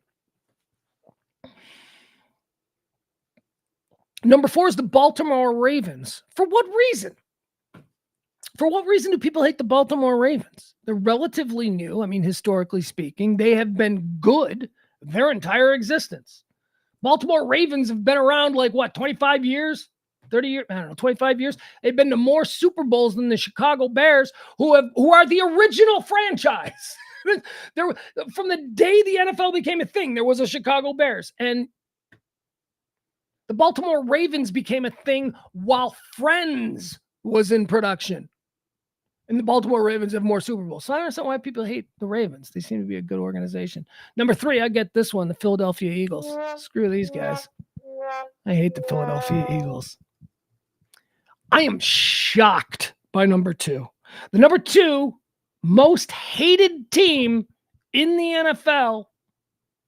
I'm shocked by this. The Dallas Cowboys. Why am I shocked? Because I can't believe they're not number 1. I can't believe the Dallas Cowboys are not the most hated team in the NFL because everybody hates the Dallas Cowboys. It's mainly because of you. It's mainly because of you. You are the reason that people hate the Dallas Cowboys. I don't know if you recognize this or not, but it is you, the Dallas Cowboy fan, that the Atlanta Falcon fan hates. It is you, the guy cheering for the Dallas Cowboys, that the Detroit Lion fan hates. It's you. It is the fans that are hated, not necessarily the team. Jerry Jones is also very disliked by people. I'm shocked that Dallas isn't number 1. It's number 2. Number 1 is the Kansas City Chiefs, and just because they've won, and people are like, I don't like them. They win too much.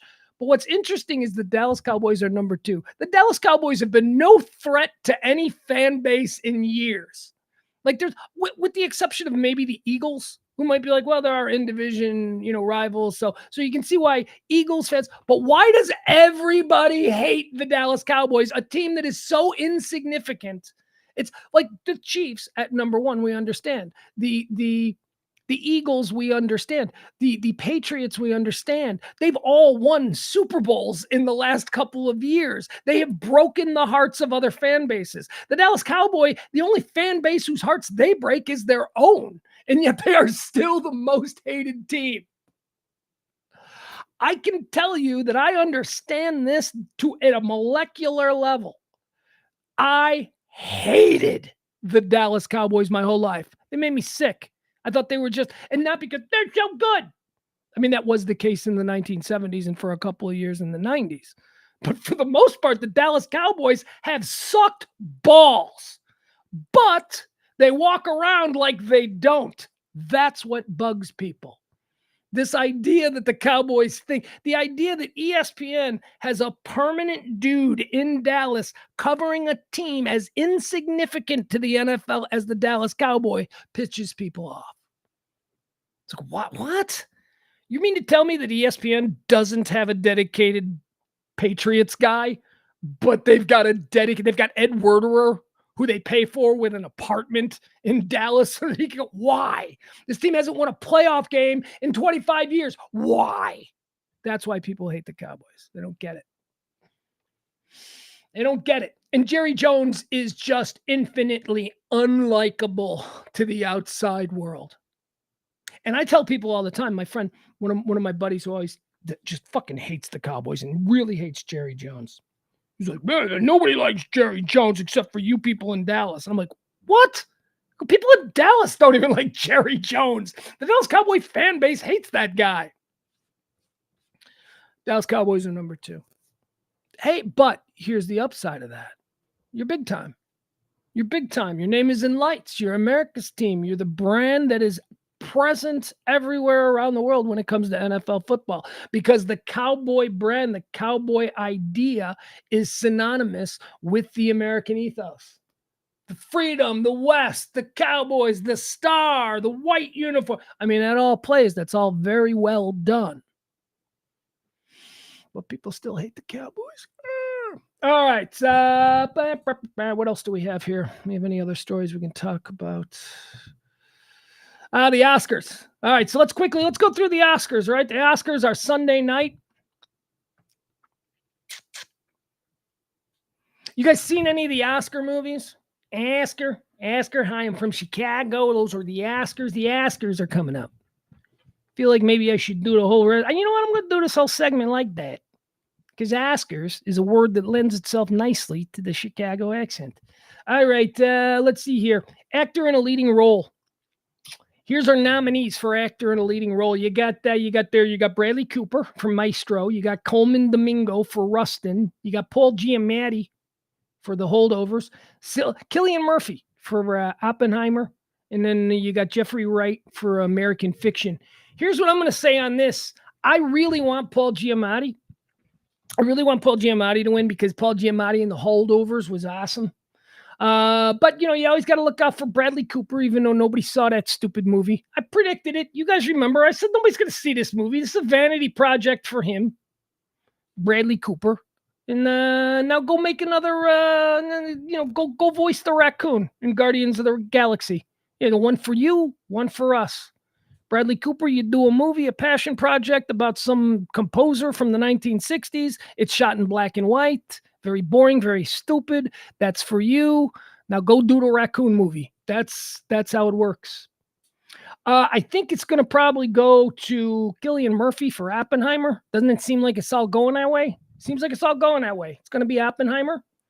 Jeffrey Wright, American Fiction. Now, I think I might change this by Sunday, but I'm going to I'm gonna watch American Fiction. Here's the problem: I have access to American Fiction, and I watched about the first 40 minutes of it, and I was getting a little bit late, so I bailed out on it. I never went back. That should be an indicator that maybe I didn't love it, but that's not true. I didn't mind it. I thought it was interesting. I was just tired, so maybe I'll go back and watch that. So he's good. Jeffrey Wright is good in everything. But I think it's going to be Cillian Murphy. But I personally would vote for Paul Giamatti in The Holdovers. Holdovers is the best movie of the year next to that. To me, in my opinion, I think the best movie of the year that should win the awards here, I think the best movie is The Holdovers. But I also like what's the Julia Roberts movie? Remember from Netflix, Leave the World Behind? I thought that was good. I think that's not nominated for nothing. All right, actor in a supporting role. We got Sterling K. Brown for American Fiction. Again, got to go back and watch the rest of that. Robert De Niro for Killers of the Flower Moon. Get the fuck out of here with that shit. Get the fuck. That movie sucked. De Niro, you're a legend, but you were lame. Robert Downey Jr. for Oppenheimer. Ryan Gosling for Barbie. And Mark Ruffalo for Poor Things. We're going Oppenheimer, right? We're going to go RDJ. That's my takeaway from Oppenheimer was that Robert Downey Jr. is going to get an Oscar. That was it. That was my takeaway. I thought Oppenheimer was boring. Batman and Little Boy, same story. Paul Newman, D.B. Sweeney, I think. Better movie. All right, moving on. Actress in a leading role. How about nominees? You got Annette Bening for Naiad. You know what that is. That's about that swimmer Diana Naiad. Then you got Lily Gladstone for Killers of the Flower Moon. I don't know how she's nominated as an actress in a leading role. She was terrible. I shouldn't say terrible. She was nothing to write home about. Her entire character was not designed to win awards. Her character was just bland and vanilla and straightforward. God, Jesus, I don't get that. We've never heard of Lily Gladstone before. But Lily Gladstone played a native woman who married a white man in a native community. So it was all a bunch of Native Americans. So they had to go out and get a bunch of Native American actors that we ain't never seen before. And they give us Lily Gladstone. She's in the role. She's married to Leonardo DiCaprio. I'm telling you, she's the ugliest woman Leonardo DiCaprio has ever cast. I'm telling you, that's true. And she's not an ugly woman. But compared to who Leonardo DiCaprio is usually with on screen, that's what we're dealing with. We're never going to see her again. You are never. She is nominated for actress in a leading role, Lily Gladstone, for her role in Killers of the Flower Moon. We are never going to hear from her again. She is not going to have a career. She's one of those people that Hollywood plucks from obscurity because they're a minority who fits something that they're doing. And they go, look at how wonderful we are. We hired right from the minority pull on this one. And then they never hire them again. It's Hollywood. All right, actress in a leading role. Annette Bening for Naiad, Lily Gladstone for Killers of the Flower Moon, somebody named Sandra Huller for Anatomy of a Fall, Carey Mulligan, Maestro, and Emma Stone for Poor Things. This is going to Emma Stone and Poor Things. I was waiting for this category to say this. That's why I didn't say it when I was talking about what I think are the 2 best movies of the year. But number 3 is Poor Things. Poor Things. She's getting the award. Emma Stone is so great in this movie. She's better than Barbie. I'll give you that much. Actress in a supporting role. You got Emily Blunt for Oppenheimer. You got Daniel Brooks for The Color Purple. You got America Ferrara for Barbie. Jodie Foster for Naiad. And Divine Joy Randolph for The Holdovers. I'm going with Divine Joy Randolph. Again, The Holdovers, best movie of the year. That movie's good. And then nobody cares about animated feature film, right? We don't care about cinemonogamy. All right, I got to stop. All right, I'm going to stop doing that voice. But I was performing acting. All right, how about directing? Let's see. I can't stop now. I can't stop. It's just now I've done that long enough where now it's like, I'm just going to talk that way. By the way, my ma, she hates when I talk like this. She hates when I say, hey, you know this is how you all sound, right? She gets really mad when I do this because she doesn't think she sounds this way. And she does. She doesn't. She doesn't recognize it. She's like, we don't sound funny. I go, yeah, you do. Yeah, you do. Chicago people have a funny accent.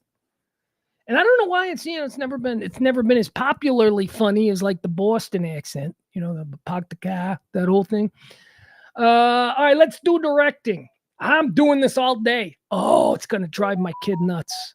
Oh, that's fun. I'm gonna record that. I'm gonna talk like this to my kid all day because he gets mad when I do voices. Sometimes I'll spend like an hour just doing voices around my kid, like everything. I'll go, hey, it's when I do the Australian guy, especially when we're in public. We're in public, it's always like, hey, g'day. Hey, it's that. It's the one that I do, like if we go to the movies, right? I'll do the Australian guy. He states it. Cut it out. And I'm like, dude, the only reason these people don't think I'm an Australian guy is because you're acting like I'm not an Australian guy. Because this imitation is gold.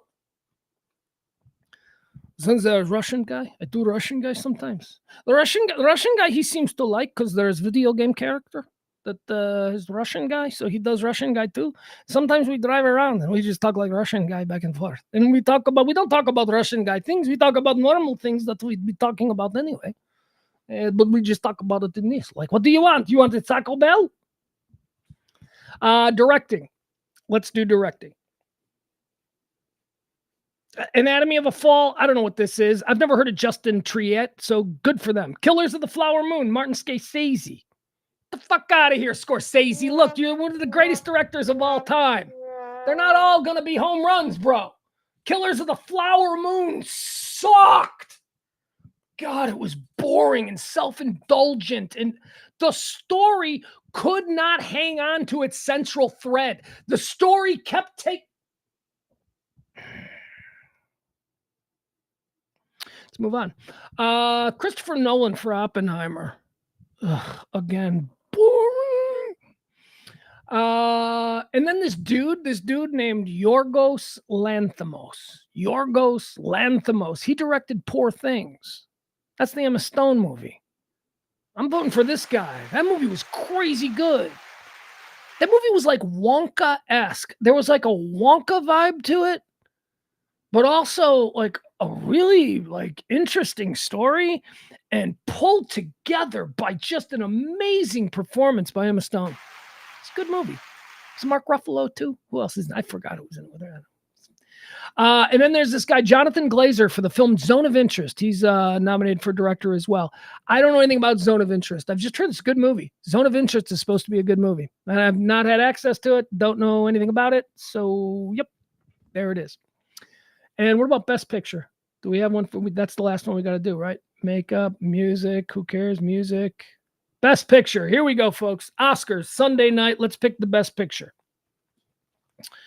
Nominees: American Fiction, Anatomy of American Fiction. Again, I don't know. I got like 40 minutes of it. It was interesting, but I fell asleep and then I forgot to go back to it.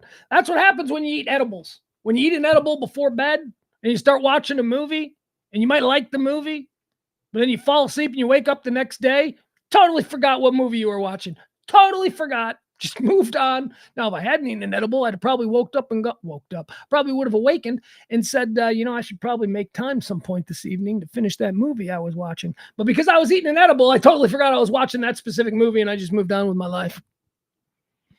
Nominees for Best Picture: American Fiction, Anatomy of a Fall, Barbie, The Holdovers, Killers of the Flower Moon, Maestro, Oppenheimer, something called Past Lives, Poor Things, and The Zone of Interest. And I have to go with The Holdovers. These are not my predictions, though, guys, right? I mean, there's a difference between predictions and what I would want to win. I'm giving you what I want to win. What do I think is going to win? Oppenheimer. I don't think there's any. I think Oppenheimer's going to have a huge, huge, huge day. And maybe Barbie will as well. See, here's the. Can I just say? Here's the difference between Barbie and Oppenheimer, as far as Hollywood sees them. Okay, because they're viewed very well. They're very different movies, but they're being applauded for very different things. Oppenheimer is being applauded and embraced by Hollywood because of its artistic merit, because of what an incredible job they say Christopher Nolan did. I mean, you know me. I think he's overrated, and I think he's very boring. But that's the reason that Oppenheimer is getting all of these accolades, because of the artistic merit of the vision and the way that Nolan put it all together in the final product. Barbie is being celebrated for different reasons, like establishing a whole new box office kind of genre, which is the female targeted blockbuster, which had never been a thing before. It was always, you got to target the men. That's why there's 11 Fast and Furious movies. Barbie economically possibly saved Hollywood. I mean, seriously. I mean, Barbie did more to sort of keep theaters in business. So that's why they love Barbie. And also, there's the side of it, the social women's place side that is like, oh, this is so good for women and all that. I get that too. That's great. But truly the reason that Barbie is so celebrated and so appreciated and loved by Hollywood is because of the economic engine that it helped create, which is this new genre of the female blockbuster, which had never happened before. So that's important. Again, Oppenheimer, that's a fantastic movie. Barbie, we can bank on that. We can do 10 more of those. Different. The Academy Awards is about what Oppenheimer is being appreciated for. It's not about what Barbie's being appreciated for. I watched Barbie. It's a fun movie. Fun movie. It's not an Academy Award winning film. I'm sorry. It's not. Huge box office, fun movie. I don't know what Past Lives is. So, Poor Things I enjoyed. I enjoyed Poor Things. That's not going to sneak in. The Poor Things ain't going to be actually, that I shouldn't say that, because all the time there are movies that we never think are going to win that end up winning.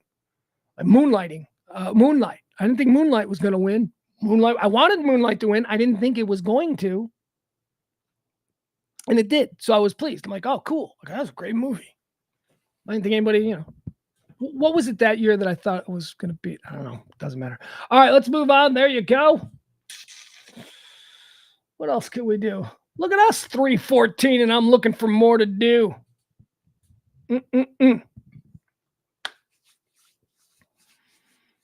You guys want to talk NFL draft? You guys don't want to talk NFL draft with me. I mean, we're on fumes now, so this is just... What is this? I don't want to do any NFL draft stuff. I am obsessed with the NFL draft, but I don't need to bother you guys with it. All right, let me see if there's anything else. Did I miss anything? Anything new happening? All right, so it's 3:14. I'm looking at the time. So it's 3:14. I got to go to Kroger. I gotta go shopping. I got to go to the Kroger. I got to get back home here. The 3 S's, as I always say before I go out. Before you go out, you got to do the 3 S's. What are the 3 S's? Shit, shower, and shave. Oh my God. It's like I heard an old man born in the 1930s say that once, and I was like, that's pretty good. You gonna be there soon? Yeah, just got to shit, shower, and shave.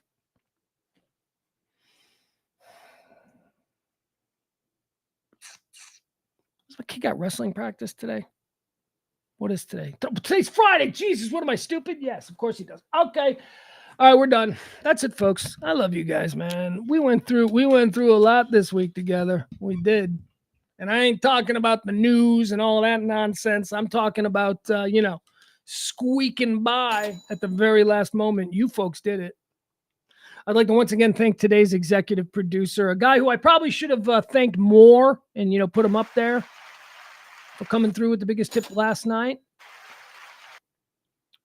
But here's the thing. Adam doesn't need that. Adam, I know him too well. He's not there. But thank you. Thank you very much to Adam. And I do apologize if I didn't put that up enough.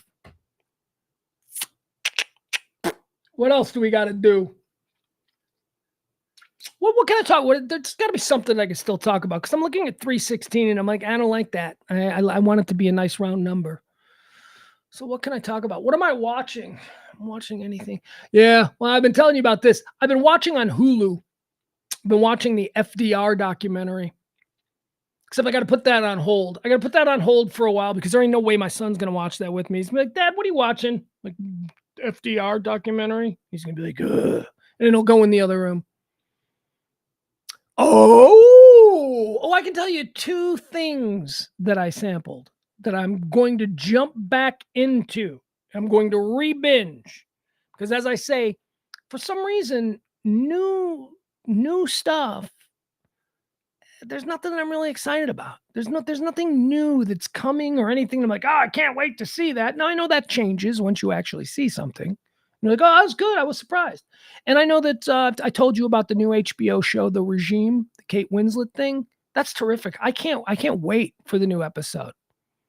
But I'm just gonna have to leave it because I'm going to wait for there to be a few episodes of The Regime so that I can watch 2 or 3 in a row if I want.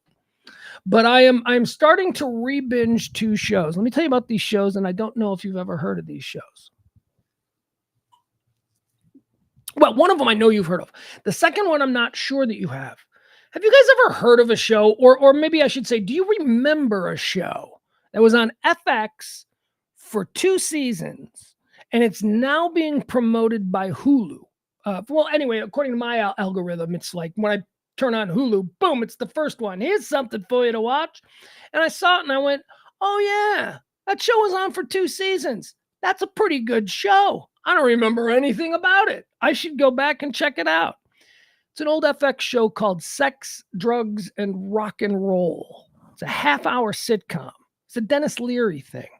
Now, I'm a big Dennis Leary fan from Rescue Me, and he had a deal with FX, and he ended Rescue Me early, and he had to make good on the deal, so he had to create a new show for him. So he created a new show for him where he basically played the exact same character that he played in Rescue Me, which was Tommy Gavin.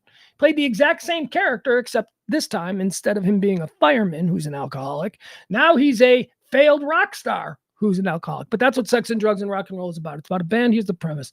A band, huge, the biggest band in New York City. Rolling Stone is writing about them. They're the next it band. The record companies are all lining up to sign them and give them these big deals. And on the night of their first big album, they break up. Why'd they break up back in 1992 on the eve of the release of their first album? Well, because lead singer Johnny Rock, as played by Dennis Leary, he's an asshole. He's a drunk. He's a loser. He destroys everything he's ever been a part of. He's got a death wish. He's got that whole thing. So now it's 2010. I don't even know when the show came out. And he's playing like in bar bands and he's doing bar mitzvahs and, nobody remembers him. Some people in New York kind of remember him from the old punk days, but whatever. And his daughter, a daughter that he fathered all those years ago, pops out of the woodwork and is like, Dad, I'm your daughter. And oh, by the way, I'm fucking talented as hell. And so he reforms his own band and he makes his daughter the lead singer and he writes. It's called Sex and Drugs and Rock and Roll. It's pretty funny. My buddy Robert Kelly. Remember Bobby Kelly from the old Pugs and Kelly show? He used to be the show with us all the time. The reason I started watching the show was because he plays the drummer, Bam Bam. Started watching that last night. I watched the first 2 episodes, and I'm like, meh. Like, all right, this is pretty good. I remember kind of liking this. This isn't bad, kind of funny. His daughter's a smoke show, too. I don't know, I've never seen her before and haven't seen her since. You know what? Actually, I mean, I haven't seen her, but apparently she came from Disney. She was like some chick on a Disney show who would sing, you know, with Hannah Montana and stuff. But then she grew up, and now she's like 25.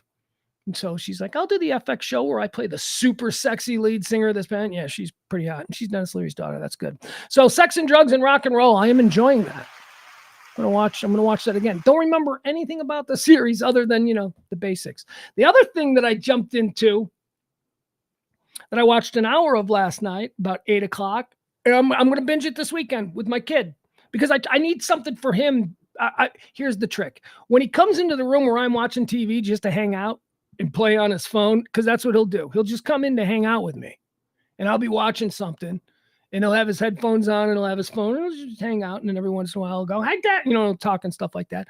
But my goal is to have something on the TV that is going to make him go, "Hey, what's this? What are we watching?" Right? I think this movie, the show that I'm re-binging now, might do that trick. I started to rewatch True Blood last night. And oh my God, I totally forgot how much I enjoy that series. You guys remember True Blood from HBO? Anna Paquin, you know, Bill the Vampire, Eric Northman, played by Alexander Skarsgård, who at the time that he was playing Eric Northman, the blonde vampire on True Blood, at the time that he was playing that, nobody had ever seen him before, and we're like, who's this guy? What's his deal? And now he's like awesome in everything all the time. He's the only person. I'm watching this show, and I'm like, True Blood was kind of a phenomenon. People loved this show. This show was hot as hell for a number of years. Nobody, not even Anna Paquin, none of them went off to have anything bigger. Except Eric Northman, who is now Alexander Skarsgård.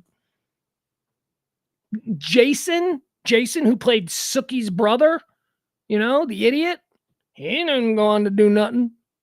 Ain't nobody going on to do nothing from that show. I could be wrong. I don't know. I'm only 1 episode in. But that's good. That's good. So that's what I'm watching. Those are the new shows that I'm sampling. And they're not new. They're the old shows that I'm resampling. True Blood on Max and Sex and Drugs and Rock and Roll. Fuck! There's still 7 minutes till the bottom of the hour. Trying to make it. All right, chat room, question time. Who's got a question? I'll wait.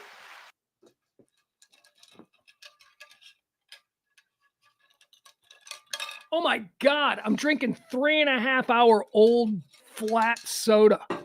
Good Lord.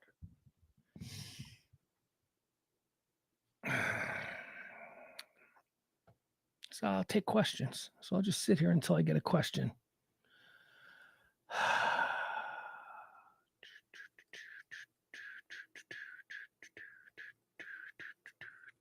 All right, no questions. Nobody got questions. That's fine. I'm not infinitely interesting where I think there's going to be people breaking down the door to ask questions. I'm just trying to fill time until we get Jesus. Only 1 minute?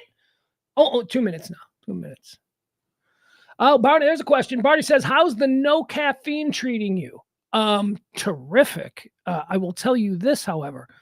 Yesterday, just because I wanted to see if there was any noticeable difference, yesterday I used regular coffee after 10 days of no caffeine. Yesterday I used regular coffee for the first time. And yeah, there's a difference. You know, caffeine, there's the caffeine difference. I guess that's the difference. But I mean, I won't go back. I drink decaffeinated coffee in the morning now. I was just interested to see if I felt any different, you know, going back 1 day of regular coffee. I didn't. But yeah, caffeine thing is going well. Not the 24, 6 minutes. Now I got 6 minutes left. What are we doing here? This is so stupid. This is so stupid. All right, guys, we're going to end the show. I don't care. We can get out of here. I love you. I love you. We'll see you back here on Monday. Remember, like, subscribe, follow, all of that good stuff, because should some big news break out over the weekend or whatnot, I will be here. I will jump on and I will usher you through it. What is this? New Opie Radio podcast, Ron arrested for dealing heroin. Stream now. What is this? What's Ope getting into? All right, never mind. Can't believe we made it again this month.